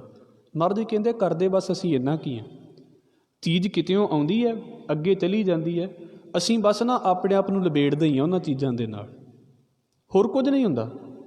ਜਿੱਦਾਂ ਬੋਤਲ ਫਿਰ ਖਾਲੀ ਦੀ ਖਾਲੀ ਹੈ, ਵੀ ਪਿੱਛੋਂ ਪਾਣੀ ਆਵੇਗਾ, ਆਪਣੇ ਕੋਲੋਂ ਤਾਂ ਬੋਤਲ ਪਾਣੀ ਨਹੀਂ ਪੈਦਾ ਕਰਦੀ ਪਈ, ਪਿੱਛੋਂ ਪਾਣੀ ਪਵੇਗਾ ਅਤੇ ਫਿਰ ਹੀ ਅੱਗੇ ਵਰਤਾਵੇਗੀ, ਪਰ ਬੋਤਲ ਦੇ ਵਿੱਚ ਕੁਝ ਨਾ ਕੁਝ ਪਾਣੀ ਲੱਗ ਜਾਂਦਾ। ਮਹਾਰਾਜ ਕਹਿੰਦੇ ਚੀਜ਼ਾਂ ਆਉਂਦੀਆਂ ਕਿਸੇ ਦੇ ਕੋਲੋਂ ਨੇ, ਜਾਂਦੀਆਂ ਕਿਸੇ ਦੇ ਕੋਲ ਨੇ। ਮੈਂ ਵਿੱਚ ਸੂਖਮ ਹਉਮੈ ਪੈਦਾ ਕਰ ਦਿੰਦਾ ਵੀ ਮੇਰੇ ਦੁਆਰਾ ਹੀ ਇਹ ਕੰਮ ਹੋਵੇ। ਕੋਈ ਵੀ ਕਰ ਲਵੇ, ਮੈਂ ਕੌਣ ਹੈ ਇਸ ਕੰਮ ਨੂੰ ਕਰਨ ਵਾਲਾ? ਪਰ ਮੈਂ ਕਿਉਂ ਕਵਾਂ? ਇਹ ਤਾਂ ਧਾਰਮਿਕ ਜ਼ਿੰਦਗੀ ਦੀ ਗੱਲ ਹੈ, ਘਰਦਿਆਂ ਦੇ ਵਿੱਚ ਵੀ ਇਹੋ ਕੁਝ ਹੀ ਹੋ ਰਿਹਾ। ਫੈਸਲਾ ਤਾਂ ਹੋਵੇ ਮੇਰੀ ਮਰਜ਼ੀ ਤੋਂ ਬਿਨਾਂ ਕਿੱਦਾਂ ਹੋ ਜਾਵੇ, ਗੱਲ ਤਾਂ ਹੋਵੇ ਮੇਰੇ ਪੁੱਛੇ ਤੋਂ ਬਿਨਾਂ ਕਿੱਦਾਂ ਹੋ ਜਾਵੇ, ਮੇਰੀ ਸਲਾਹ ਤੋਂ ਬਿਨਾਂ। ਮੈਂ ਇਹ ਨਹੀਂ ਕਹਿੰਦਾ ਕਿ ਜਿਹੜਾ ਹੈ ਉਹ ਕਿਸੇ ਦੀ ਮੰਨੀ ਨਾ ਜਾਵੇ ਜਾਂ ਕਿਸੇ ਦੀ ਸੁਣੀ ਨਾ ਜਾਵੇ, ਪਰ ਜਦੋਂ ਫਿਰ ਉਹ ਮੈਂ ਵਾਲੀ ਗੱਲ ਆ ਜਾਂਦੀ ਹੈ ਨਾ, ਮਹਾਰਾਜ ਕਹਿੰਦੇ ਕੰਮ ਤਾਂ ਬੜੇ ਚੰਗੇ ਕਰਦਾ ਹੈ, ਪਰ ਅਜੇ ਚਿੰਬੜਿਆ ਹਉਂ ਦੇ ਵਿੱਚ ਹੀ ਹੈ। ਜਿੱਦਾਂ ਕਿਸੇ ਬੰਦੇ ਨੂੰ ਇੱਕ ਹਨੇਰੇ ਕਮਰੇ ਦੇ ਵਿੱਚ ਕੈਦ ਕਰ ਦਿੱਤਾ, ਅਤੇ ਉਹ ਕੀ ਹੈ, ਕਿੰਨਾ ਔਖਾ ਹੈ ਉਹਦਾ ਹਨੇਰੇ ਕਮਰੇ ਦੇ ਵਿੱਚ ਰਹਿਣਾ। ਅਤੇ ਉਸੇ ਕਮਰੇ ਦੀ ਇੱਕ ਨੁੱਕਰ ਦੇ ਉੱਤੇ, ਕੋਨੇ ਦੇ ਉੱਤੇ ਨਾ ਇੱਕ ਮੋਮਬੱਤੀ ਡਿੱਗੀ ਹੋਈ ਸੀ। ਜਦੋਂ ਉਹ ਕਮਰੇ ਦੇ ਵਿੱਚ ਥੋੜ੍ਹਾ ਕੁ ਚਿਰ ਫਿਰਿਆ, ਹੱਥ ਲੱਗਾ ਉਹਦਾ, ਅਤੇ ਉਹਨੂੰ ਮੋਮਬੱਤੀ ਲੱਭ ਗਈ। ਹਨੇਰੇ ਦੇ ਵਿੱਚ ਡਿੱਗੇ ਰਹਿਣ ਨਾਲੋਂ ਤਾਂ ਚੰਗਾ ਹੈ ਨਾ ਵੀ ਮੋਮਬੱਤੀ ਲੱਭ ਗਈ ਹੈ। ਇਹਦਾ ਮਤਲਬ ਜੇ ਮੋਮਬੱਤੀ ਲੱਭ ਗਈ ਹੈ ਤਾਂ ਹੁਣ ਉਹ ਡੱਬੀ ਵੀ ਲੱਭੇਗਾ ਵੀ ਇਹਨੂੰ ਮੈਂ ਬਾਲਾਂ ਕਿਸੇ ਤਰੀਕੇ ਦੇ ਨਾਲ। ਫਿਰ ਉਹਨੂੰ ਡੱਬੀ ਵੀ ਲੱਭ ਗਈ। ਉਹਨੇ ਕੀ ਕੀਤਾ? ਚਾਨਣ ਕਰ ਲਿਆ। ਹਨੇਰੇ ਕਮਰੇ ਦੇ ਵਿੱਚ ਹੁਣ ਚਾਨਣ ਹੋ ਗਿਆ ਹੈ। ਕਿੱਡੀ ਵਧੀਆ ਗੱਲ ਹੈ ਵੀ ਜਿੱਥੇ ਪਹਿਲਾਂ ਹਨੇਰਾ ਸੀ ਹੁਣ ਉੱਥੇ ਚਾਨਣ ਹੋ ਗਿਆ। ਪਰ ਇਹਦਾ ਮਤਲਬ ਇਹ ਤਾਂ ਨਹੀਂ ਵੀ ਉਹ ਕਮਰੇ ਦੇ ਵਿੱਚੋਂ ਬਾਹਰ ਨਿਕਲ ਆਇਆ, ਅਜੇ ਵੀ ਕਮਰੇ ਦੇ ਵਿੱਚ ਹੀ ਹੈ, ਭਾਵੇਂ ਚਾਨਣ ਹੋ ਗਿਆ। ਫਿਰ ਉਹਨੇ ਕੀ ਕੀਤਾ? ਜਦੋਂ ਚਾਨਣ ਹੋਇਆ ਨਾ, ਅਤੇ ਉਹਨੂੰ ਲੱਗਾ ਵੀ ਹਾਂ ਇੱਥੇ ਕੁਝ ਕਿਤਾਬਾਂ ਵੀ ਪਈਆਂ ਹੋਈਆਂ ਨੇ। ਉਹਨੇ ਕਿਤਾਬਾਂ ਪੜ੍ਹਨੀਆਂ ਸ਼ੁਰੂ ਕਰਤੀਆਂ। ਕਿਤਾਬਾਂ ਪੜ੍ਹੀ ਜਾਂਦਾ, ਪਰ ਕੀ ਹੋ ਗਿਆ? ਕਿਤਾਬਾਂ ਪੜ੍ਹ ਕੇ ਜਾਣਕਾਰੀ ਤਾਂ ਬਹੁਤ ਮਿਲ ਗਈ, ਅਤੇ ਕੀ ਕਿਤਾਬਾਂ ਪੜ੍ਹਨ ਦੇ ਨਾਲ ਫਿਰ ਉਹ ਕਮਰੇ ਦੇ ਵਿੱਚੋਂ ਨਿਕਲ ਜਾਵੇਗਾ? ਅਜੇ ਵੀ ਕਮਰੇ ਦੇ ਵਿੱਚ ਹੀ ਹੈ। ਬਸ ਇੰਨੀ ਕੁ ਗੱਲ ਹੈ ਇਸ ਚੀਜ਼ ਨੂੰ ਸਮਝਣ ਦੇ ਲਈ। ਮਹਾਰਾਜ ਕਹਿੰਦੇ ਨੇ ਧਾਰਮਿਕ ਵੀ ਬਣ ਜਾਂਦਾ ਹੈ, ਚੰਗਾ ਵੀ ਬਣ ਜਾਂਦਾ ਹੈ, ਮਾੜਾ ਵੀ ਬਣ ਜਾਂਦਾ ਹੈ। ਜੋ ਕੁਝ ਕਰਦਾ ਹੈ, ਕਰਦਾ ਆਪਣੀ ਹਉਂ ਦੇ ਦੁਆਲੇ ਹੀ ਹੈ, ਕਰਦਾ ਆਪਣੀ ਈਗੋ ਦੇ ਦੁਆਲੇ ਹੀ ਹੈ। ਇਹਨੂੰ ਛੱਡਣਾ ਚਾਹੁੰਦਾ, ਸਾਰਾ ਕੁਝ ਛੱਡਣਾ ਚਾਹੁੰਦਾ ਹੈ। ਇਹਦੇ ਤੋਂ ਨਹੀਂ, ਮਤਲਬ ਜਿੱਦਾਂ ਇੱਦਾਂ ਕਹਿ ਲਈਏ ਵੀ ਈਗੋ ਛੱਡਦੇ ਹਾਂ ਤਾਂ ਸਾਨੂੰ ਲੱਗਦਾ ਹੈ ਵੀ ਮੇਰੇ ਬਾਰੇ ਲੋਕ ਕੀ ਕਹਿਣਗੇ, ਵੀ ਝੁਕ ਗਿਆ। ਝੁਕਣਾ ਕਿਹਨੂੰ ਪਸੰਦ ਹੈ? ਉਹ ਝੁਕਣਾ ਹੀ ਮਹਾਰਾਜ ਕਹਿੰਦੇ ਨੇ ਵੀ ਅਸਲ ਦੇ ਵਿੱਚ ਇਹਨੂੰ ਨਹੀਂ ਛੱਡਣਾ ਚਾਹੁੰਦਾ ਬੰਦਾ। ਕੀ ਹੈ? ਤੁਹਾਡੇ ਸਾਹਮਣੇ ਸਲੋਕ ਹੈ, ਸਤਿਗੁਰੂ ਜੀ ਨੇ ਵਾਰ-ਵਾਰ ਇੱਕ ਸ਼ਬਦ ਵਰਤਿਆ ਹੈ, ਅਸੀਂ ਇਸ ਪਾਸੇ ਤੋਂ ਅਰਥ ਕਰਾਂਗੇ। ਹਉ ਵਿੱਚ ਆਇਆ, ਹਉ ਵਿੱਚ ਗਿਆ। ਆਇਆ ਤਾਂ ਬੰਦਾ ਰੱਬ ਦੀ ਮਰਜ਼ੀ ਦੇ ਨਾਲ ਹੈ, ਜਾਵੇਗਾ ਵੀ ਰੱਬ ਦੀ ਮਰਜ਼ੀ ਦੇ ਨਾਲ। ਅਸੀਂ ਪੜ੍ਹਦੇ ਹਾਂ ਗੁਰਬਾਣੀ ਦਾ ਸ਼ਬਦ, ਲਗਭਗ ਸਾਨੂੰ ਸਾਰਿਆਂ ਨੂੰ ਯਾਦ ਹੈ, ਕਿਉਂਕਿ ਭੋਗ 'ਤੇ ਇਹੋ ਹੀ ਪੜ੍ਹਿਆ ਜਾਂਦਾ, ਕੱਲੇ ਆਵਹਿ ਨਾਨਕਾ ਸੱਦੇ ਉੱਠੀ ਜਾ। ਜੀਵ ਰੱਬ ਦੇ ਭੇਜੇ ਆਉਂਦੇ ਨੇ ਅਤੇ ਉਹਦੇ ਸੱਦੇ ਵਾਪਸ ਚਲੇ ਜਾਂਦੇ ਨੇ। ਮਹਾਰਾਜ ਕਹਿੰਦੇ ਹਉ ਵਿੱਚ ਆਇਆ, ਹਉ ਵਿੱਚ ਗਿਆ। ਇਹਦਾ ਮਤਲਬ ਕੀ ਹੈ? ਹਉ ਅਤੇ ਰੱਬ ਕੋਈ ਵੱਖਰੀਆਂ ਚੀਜ਼ਾਂ ਨੇ। ਅਸੀਂ ਸਾਹ ਲੈਂਦੇ ਹਾਂ ਰੱਬ ਦੀ ਬਖਸ਼ਿਸ਼ ਦੇ ਨਾਲ, ਪਰ ਆਪਣੀ ਦੁਨੀਆ ਬਣਾਈ ਹੋਈ ਹੈ। ਆਹ ਸਾਡਾ ਜਿਹੜਾ ਜਨਮ ਮਰਨ ਦਾ ਗੇੜ ਸ਼ੁਰੂ ਹੁੰਦਾ ਨਾ, ਉਹ ਇਹਦੇ ਉੱਤੋਂ ਹੀ ਸ਼ੁਰੂ ਹੁੰਦਾ ਹੈ। ਵੈਸੇ ਕੁਝ ਵੀ ਨਹੀਂ ਹੈ ਇਹ। ਮਹਾਰਾਜ ਕਹਿੰਦੇ ਕੀ ਹੈ ਕਿ ਕੂੜਾ ਟੁੱਟਿਆ ਪਾਲ ਵਾਲੀ ਗੱਲ ਹੈ, ਤੇ ਕੂੜ ਦੀ ਕੰਧ ਹੈ, ਝੂਠ ਦੀ ਕੰਧ ਹੈ। ਇਹ ਨਹੀਂ ਵੀ ਹੈ ਨਹੀਂ ਹੈ, ਹੈ ਵੀ ਹੈ। ਪਰ ਜੇ ਕਹੀਏ ਵੀ ਹਾਂ ਇਹ ਬੜੀ ਨਜ਼ਰ ਆਉਣ ਵਾਲੀ ਹੈ, ਉਹ ਨਜ਼ਰ ਵੀ ਨਹੀਂ ਆਉਂਦੀ। ਹਉ ਵਿੱਚ ਆਇਆ, ਹਉ ਵਿੱਚ ਗਿਆ। ਜੰਮਣ ਮਰਨ ਦਾ ਗੇੜ ਬਣਿਆ ਹੋਇਆ ਹੈ। ਗੇੜ ਦਾ ਮਤਲਬ ਚੱਕਰ ਬਣਿਆ ਹੋਇਆ ਹੈ ਵੀ ਜੋ ਕਰਨਾ ਹੈ ਅਹੰਗ ਦੇ ਵਿੱਚ ਰਹਿ ਕੇ ਕਰਨਾ ਹੈ, ਜੋ ਕਰਨਾ ਹੈ ਹਉ ਦੇ ਵਿੱਚ ਰਹਿ ਕੇ ਕਰਨਾ ਹੈ। ਜਿੱਦਾਂ ਕਿਸੇ ਬੱਚੇ ਨੂੰ ਸਕੂਲਾਂ ਦੇ ਵਿੱਚ ਪੜ੍ਹਾਇਆ, ਵੇਖੋ ਕੁਝ ਤਾਂ ਹੁੰਦਾ ਸਿਲੇਬਸ ਜਿਹੜਾ ਇੱਕੋ ਕਲਾਸ ਦੇ ਵਿੱਚ ਹੀ ਪੜ੍ਹਾਇਆ ਜਾਂਦਾ ਅਤੇ ਅਗਲੀ ਕਲਾਸ ਦੇ ਵਿੱਚ ਚੇਂਜ ਹੋ ਜਾਂਦਾ। ਸਾਲ ਦੇ ਵਿੱਚ ਪੜ੍ਹਿਆ, ਅਗਲੇ ਸਾਲ ਦੂਸਰਾ ਆ ਗਿਆ, ਅਗਲੇ ਸਾਲ ਤੀਸਰਾ ਆ ਗਿਆ। ਕੁਝ ਗੱਲਾਂ ਕਦੀ ਨਹੀਂ ਬਦਲਦੀਆਂ, ਕਦੀ ਨਹੀਂ। ਔਰ ਉਹਨੂੰ ਸਟਾਰਟਿੰਗ ਦੇ ਵਿੱਚ ਸਿਖਾ ਦਿੱਤਾ ਜਾਂਦਾ ਅਤੇ ਅੱਜ ਤੱਕ ਉਹ ਗੱਲਾਂ ਸਿਖਾਈਆਂ ਜਾਂਦੀਆਂ ਨੇ, ਭਾਵੇਂ ਸਕੂਲ ਛੱਡ ਦੇਵੇ ਅਤੇ ਭਾਵੇਂ ਨਾ ਛੱਡੇ। ਇੱਕ ਲਿਖਿਆ ਹੁੰਦਾ ਸੀ ਸਕੂਲ ਦੇ ਬਾਹਰ, ਜਾਂ ਗੱਲਾਂ ਲਿਖੀਆਂ ਜਾਂਦੀਆਂ ਨੇ ਵੀ ਸੱਚ ਬੋਲੋ। ਕਿਸੇ ਵੀ ਪੇਪਰ ਦੇ ਵਿੱਚ ਨਹੀਂ ਪੁੱਛਿਆ ਜਾਂਦਾ ਵੀ ਸੱਚ ਬੋਲਣ ਦੇ ਕੀ ਫਾਇਦੇ ਅਤੇ ਕੀ ਨੁਕਸਾਨ ਨੇ, ਪਰ ਇਹ ਜ਼ਿੰਦਗੀ ਦੇ ਵਿੱਚ ਕੰਮ ਆਉਣ ਵਾਲੀ ਪੜ੍ਹਾਈ ਹੈ। ਮਹਾਰਾਜ ਕਹਿੰਦੇ ਆਪਣੇ ਅਹੰਗ ਦੇ ਵਿੱਚ ਜੀ ਰਿਹਾ ਹੈ। ਮੈਂ ਕੁਝ ਹਾਂ, ਉਹ ਵੀ ਅਹੰਗ ਹੈ। ਹਉ ਵਿੱਚ ਆਇਆ, ਹਉ ਵਿੱਚ ਗਿਆ, ਹਉ ਵਿੱਚ ਜੰਮਿਆ, ਹਉ ਵਿੱਚ ਮੂਆ। ਜਨਮ ਅਤੇ ਮਰਨ, ਪੈਦਾ ਹੋਣਾ ਅਤੇ ਮਰਨਾ, ਇਹ ਵੀ ਮਹਾਰਾਜ ਕਹਿੰਦੇ ਹੰਕਾਰ ਦੇ ਵਿੱਚ ਹੀ ਕਰੀ ਜਾ ਰਿਹਾ ਸਾਰਾ ਕੁਝ। ਇਹਦਾ ਹੰਕਾਰ ਹੀ ਇਹਦੇ ਜਨਮ ਦਾ ਕਾਰਨ ਅਤੇ ਇਹਦਾ ਹੰਕਾਰ ਹੀ ਇਹਦੀ ਮੌਤ ਦਾ ਕਾਰਨ ਬਣਦਾ ਪਿਆ ਹੈ। ਮਤਲਬ ਇਹ ਨਾ ਸਮਝ ਲੈਣਾ ਵੀ ਰੱਬ ਜਿਹੜਾ ਹੈ ਉਹ ਪੈਦਾ ਕਰਦਾ ਅਤੇ ਉਹ ਮਾਰਦਾ ਨਹੀਂ ਹੈ। ਇੱਥੇ ਇੱਕ ਚੀਜ਼ ਹੈ ਵੀ ਤੁਸੀਂ ਨਵੇਂ ਬੰਦੇ ਤੋਂ ਲੈ ਕੇ ਪੁਰਾਣੇ ਤੱਕ ਵੇਖ ਲਵੋ। ਅਜੇ ਬੱਚੇ ਦੇ ਵਿੱਚ ਤਾਂ ਘੱਟ ਹੁੰਦੀ ਹੈ ਹਉਮੈ, ਅਗਲਿਆਂ ਦੇ ਵਿੱਚ ਵੇਖੋ ਕੀ ਕੀ ਬਣਦਾ ਪਿਆ ਹੈ। ਹਉ ਵਿੱਚ ਜੰਮਿਆ, ਹਉ ਵਿੱਚ ਮੂਆ, ਹਉ ਵਿੱਚ ਦਿੱਤਾ, ਹਉ ਵਿੱਚ ਲਿਆ। ਜੇ ਕੁਝ ਉਹ ਕਿਸੇ ਨੂੰ ਦਿੱਤਾ ਹੋਇਆ ਵੀ ਹੈ, ਉਹਨੇ ਦਾਨ ਵੀ ਕੀਤਾ ਹੋਇਆ, ਫਿਰ ਵੀ ਬੜਾ ਹੰਕਾਰੀ ਹੈ। ਰੱਬ ਨਾ ਕਰੇ, ਚਲੋ ਵੇਖੋ ਅਸੀਂ ਇੱਕ ਦੂਸਰੇ ਦੇ ਜਾਣਕਾਰ ਹਾਂ, ਹਰ ਇੱਕ ਦੀਆਂ ਆਪਣੀਆਂ ਆਪਣੀਆਂ ਰਿਸ਼ਤੇਦਾਰੀਆਂ ਨੇ, ਅਤੇ ਬੁਰਾ ਨਾ ਮਨਾਇਓ। ਵੇਖੋ ਲੋੜ ਸਾਰਿਆਂ ਨੂੰ ਪੈ ਜਾਂਦੀ ਹੈ, ਕਦੀ ਕਿਸੇ ਨੇ ਕਿਸੇ ਕੋਲੋਂ ਪੈਸੇ ਫੜ ਲਏ, ਕਦੀ ਕਿਸੇ ਨੇ ਕਿਸੇ ਕੋਲੋਂ ਪੈਸੇ ਫੜ ਲਏ। ਸਾਨੂੰ ਸਾਰਿਆਂ ਨੂੰ ਪਤਾ ਹੀ ਹੋਵੇਗਾ ਇੱਕ ਦੂਜੇ ਦੇ ਪਰਿਵਾਰ ਦੇ ਬਾਰੇ। ਅਤੇ ਉਹਦੇ ਵਿੱਚ ਕੀ ਹੁੰਦਾ ਵੀ ਇੱਕ ਤਾਂ ਲੋਕ ਪੈਸੇ ਦੇ ਦਿੰਦੇ ਨੇ, ਦੂਜਾ ਵਿਆਜ ਵੀ ਲੈ ਲੈਂਦੇ ਨੇ, ਤੀਜਾ 5 ਸਾਲਾਂ ਬਾਅਦ ਫਿਰ ਸੁਣਾਉਣ ਲੱਗ ਪੈਂਦੇ ਨੇ ਵੀ ਤੁਹਾਨੂੰ ਇੰਨੇ ਪੈਸੇ ਦਿੱਤੇ ਸੀ। ਕਦੀ ਸੋਚ ਕੇ ਵੇਖਿਓ, ਜੇ ਅਸੀਂ ਕਿਹਾ ਤਾਂ ਗਲਤ ਗੱਲ ਹੈ, ਪਰ ਇਹਨੂੰ ਸੋਚ ਕੇ ਵੇਖਿਓ। ਨਾਲੇ ਮਦਦ ਵੀ ਕਰ ਦਿੱਤੀ, ਮਦਦ ਵਾਪਸ ਵੀ ਲੈ ਲਈ ਹੈ, ਪਰ ਅਜੇ ਵੀ ਦਿਮਾਗ ਦੇ ਵਿੱਚ ਇੱਕ ਗੱਲ ਹੈ ਵੀ ਹਾਂ ਤੁਹਾਨੂੰ ਮੈਂ ਦਾਨ ਦਿੱਤਾ ਸੀ, ਤੁਹਾਨੂੰ ਮੈਂ ਆਹ ਚੀਜ਼ ਦਿੱਤੀ ਸੀ। ਹਉ ਵਿੱਚ ਦਿੱਤਾ, ਜੋ ਕੁਝ ਦਿੱਤਾ ਹੈ ਨਾ ਉਹਦੇ ਪਿੱਛੇ ਵੀ ਇੱਕ ਅਹੰਗ ਚੱਲਦਾ ਪਿਆ ਹੈ। ਧਾਰਮਿਕ ਦੁਨੀਆ ਦੇ ਤਾਂ ਗੱਲ ਹੀ ਬੜੀ ਦੂਰ ਦੀ ਹੈ, ਇਹ ਤਾਂ ਅਸੀਂ ਵਾਪਸ ਲੈ ਲੈਂਦੇ ਹਾਂ। ਧਾਰਮਿਕ 'ਚ ਅਸੀਂ ਵਾਪਸ ਹੀ ਨਹੀਂ ਨਾ ਲੈਂਦੇ। ਧਰਮ ਦੇ ਵਿੱਚ ਮੰਨ ਲਓ ਮੈਂ ਕਿਤੇ ਮੱਥਾ ਟੇਕਿਆ ਹੈ, ਰੱਬ ਨਾ ਕਰੇ ਕਿਸੇ ਬੱਚੇ ਦੀ ਮਦਦ ਕੀਤੀ ਹੈ, ਕਿਸੇ ਬੱਚੇ ਨੂੰ ਕੱਪੜੇ ਦਿੱਤੇ ਨੇ, ਰਿਸ਼ਤੇਦਾਰੀਆਂ 'ਚ ਤਾਂ ਦਿੱਤਾ ਹੋਇਆ ਵਾਪਸ ਆਉਣ ਹੈ ਵੀ ਵਾਪਸ ਆ ਜਾਂਦਾ ਹੈ। ਆਹ ਜਿਹੜੀ ਧਾਰਮਿਕ ਜ਼ਿੰਦਗੀ ਹੈ ਇਹਦੇ ਵਿੱਚ ਤਾਂ ਕਦੀ ਦਾਨ ਦਿੱਤਾ ਵਾਪਸ ਨਹੀਂ ਨਾ ਆਉਂਦਾ। ਸਾਨੂੰ ਵੀ ਪਤਾ ਵੀ ਦਾਨ ਦਿੱਤਾ ਕਦੀ ਵਾਪਸ ਨਹੀਂ ਆਵੇਗਾ, ਪਰ ਬੰਦਿਆਂ ਨੂੰ ਉੱਥੇ ਵੀ ਲੱਗੀ ਜਾਂਦਾ ਮੈਂ ਦਾਨ ਕੀਤਾ, ਮੈਂ ਆਹ ਕੀਤਾ। ਮਹਾਰਾਜ ਕਹਿੰਦੇ ਹਉ ਹੀ ਚੱਲਦੀ ਪਈ ਹੈ, ਹੋਰ ਕੁਝ ਨਹੀਂ ਹੈ। ਇਹਨਾਂ ਬੰਦਿਆਂ ਨੂੰ ਮੜ ਜਾ ਹਿਲਾ ਕੇ ਤੇ ਵੇਖੋ ਕਿੰਨਾ ਹੰਕਾਰ ਲੈ ਕੇ ਤੁਰੇ ਫਿਰਦੇ ਨੇ। ਹਉ ਵਿੱਚ ਦਿੱਤਾ, ਹਉ ਵਿੱਚ ਲਿਆ। ਕਈ ਭਿਖਾਰੀ ਜਿਹੜੇ ਹੁੰਦੇ ਨੇ ਨਾ, ਬੜੀ ਟੌਰ ਦੇ ਨਾਲ ਮੰਗਦੇ ਨੇ, ਹੈ ਭਿਖਾਰੀ ਨੇ। ਮੈਂ ਇਹਦੇ ਤੋਂ ਵੱਧ ਕੀ ਲਫ਼ਜ਼ ਕਹਿ ਦੇਵਾਂ, ਹੈ ਤੇ ਮੰਗਤੇ ਨੇ, ਪਰ ਮੰਗਣਗੇ ਇੱਦਾਂ ਜਿੱਦਾਂ ਦਾਤੇ ਹੋ ਕੇ ਮੰਗਦੇ ਪਏ ਨੇ। ਮਹਾਰਾਜ ਕਹਿੰਦੇ ਲੈਣ ਵੇਲੇ ਵੀ ਐਡਾ ਵੱਡਾ ਹੰਕਾਰ ਹੈ, ਕਿਉਂਕਿ ਮੇਨ ਗੱਲ ਇਹ ਨਹੀਂ ਹੈ ਵੀ ਅਸੀਂ ਦੇਣ ਲੈਣ ਕੀ ਕਰਦੇ ਪਏ ਹਾਂ। ਮੇਨ ਗੱਲ ਇਹ ਹੈ ਅਸੀਂ ਹੰਕਾਰੀ ਕਿੰਨਾ ਹੋਏ ਫਿਰਦੇ ਹਾਂ ਇਹਨਾਂ ਚੀਜ਼ਾਂ ਦੇ ਉੱਤੇ। ਹਉ ਵਿੱਚ ਦਿੱਤਾ, ਹਉ ਵਿੱਚ ਲਿਆ, ਹਉ ਵਿੱਚ ਖੱਟਿਆ, ਹਉ ਵਿੱਚ ਗਿਆ। ਜੋ ਖੱਟ ਲਿਆ ਉਹ ਵੀ ਬੜੇ ਹੰਕਾਰ ਦੇ ਨਾਲ, ਫਿਰ ਜੋ ਕਮਾਇਆ ਉਹਦੀਆਂ ਵੀ ਬੜੀਆਂ ਮਸ਼ਹੂਰੀਆਂ ਨੇ। ਮੈਂ ਕਮਾਉਣਾ, ਮੈਂ ਖੱਟਦਾ, ਮੈਂ ਉਹ ਕੀਤਾ, ਮੈਂ ਆਹ ਕੀਤਾ। ਅਤੇ ਚਲੋ ਮੇਰੀ ਤਾਂ ਜੇ ਉਮਰ ਹੀ ਇਸ ਪਾਸੇ ਦੀ ਹੈ। ਸਾਡੀ ਉਮਰ ਦੇ ਵਿੱਚ ਤਾਂ ਮਾਂ ਪਿਓ ਬਸ ਇਹੋ ਹੀ ਸੁਣਾਉਂਦੇ ਹੁੰਦੇ ਨੇ, ਤੁਹਾਡੇ ਲਈ ਸਾਰਾ ਕੁਝ ਕਰਦੇ ਹਾਂ, ਤੁਹਾਡੇ ਲਈ ਸਾਰਾ ਕੁਝ ਕਰਦੇ ਹਾਂ। ਪਤਾ ਨਹੀਂ ਆਪਣੇ ਲਈ ਸਾਡੇ ਦੇਸ਼ 'ਚ ਕੋਈ ਕਰਦਾ ਹੀ ਨਹੀਂ। ਮੈਂ ਤਾਂ ਇੱਕ ਗੱਲ ਕਹਿੰਦਾ ਹੁੰਦਾ, ਉਹਨਾਂ ਦੇ ਵੱਡੇ ਉਹਨਾਂ ਨੂੰ ਕਹੀ ਜਾਂਦੇ ਅਸੀਂ ਤੁਹਾਡੇ ਲਈ ਸਾਰਾ ਕੁਝ ਕਰਦੇ ਹਾਂ, ਉਹ ਗਾਂ ਆਪਣਿਆਂ ਨੂੰ ਕਹੀ ਜਾਂਦੇ ਅਸੀਂ ਤੁਹਾਡੇ ਲਈ ਸਾਰਾ ਕੁਝ ਕਰਦੇ ਹਾਂ। ਬੰਦੇ ਦੀ ਆਪਣੇ ਕਰਨ ਦੀ ਉਮਰ ਆਉਂਦੀ ਨਹੀਂ ਜ਼ਿੰਦਗੀ ਦੇ ਵਿੱਚ। ਵੇਖ ਲਓ ਤੁਸੀਂ, ਉਹਦੇ ਮਾਲਕ ਨੇ ਸਾਨੂੰ ਬੱਚਾ ਦੇ ਦਿੱਤਾ ਹੈ, ਬੱਚੇ ਦਿੱਤੇ ਨੇ, ਅਤੇ ਵੇਖੋ ਅਸੀਂ ਪਹਿਲਾਂ ਹੀ ਬੱਚਿਆਂ ਲਈ ਕਰਦੇ ਪਏ ਹਾਂ। ਸਾਡੇ ਮਾਂ ਪਿਓ ਨੂੰ ਅਜੇ ਪੁੱਛ ਕੇ ਵੇਖ ਲਓ, ਤੁਹਾਡੇ ਲਈ ਕਰਦੇ ਪਏ ਹਾਂ। ਉਹਨਾਂ ਦੇ ਮਾਂ ਪਿਓ ਨੂੰ ਪੁੱਛ ਕੇ ਵੇਖ ਲਓ, ਤੁਹਾਡੇ ਲਈ ਕਰਦੇ ਪਏ ਹਾਂ। ਅਸੀਂ ਸਾਰੇ ਦੂਜਿਆਂ ਲਈ ਕਰੀ ਜਾਂਦੇ, ਆਪਣੇ ਲਈ ਕੀ ਕਰਦੇ ਪਏ ਹਾਂ? ਕਿੰਨਾ ਹੰਕਾਰ ਹੈ ਨਾ ਸਾਨੂੰ ਇਸ ਗੱਲ ਦਾ। ਮੈਂ ਖੱਟਦਾ ਤੇ ਪਿਆ ਹਾਂ, ਕਿਹਦੇ ਲਈ ਕਰਦਾ ਪਿਆ? ਤੁਹਾਡੇ ਲਈ ਕਰਦਾ ਪਿਆ। ਹਉ ਵਿੱਚ ਖੱਟਿਆ, ਹਉ ਵਿੱਚ ਗਿਆ, ਅਤੇ ਜੇ ਹੱਥੋਂ ਚਲਾ ਵੀ ਗਿਆ ਫਿਰ ਵੀ ਹੰਕਾਰੀ ਹੈ, ਫਿਰ ਵੀ ਸੂਖਮ ਹਉਮੈ ਹੈ ਇਸ ਪਾਸੇ ਦੀ।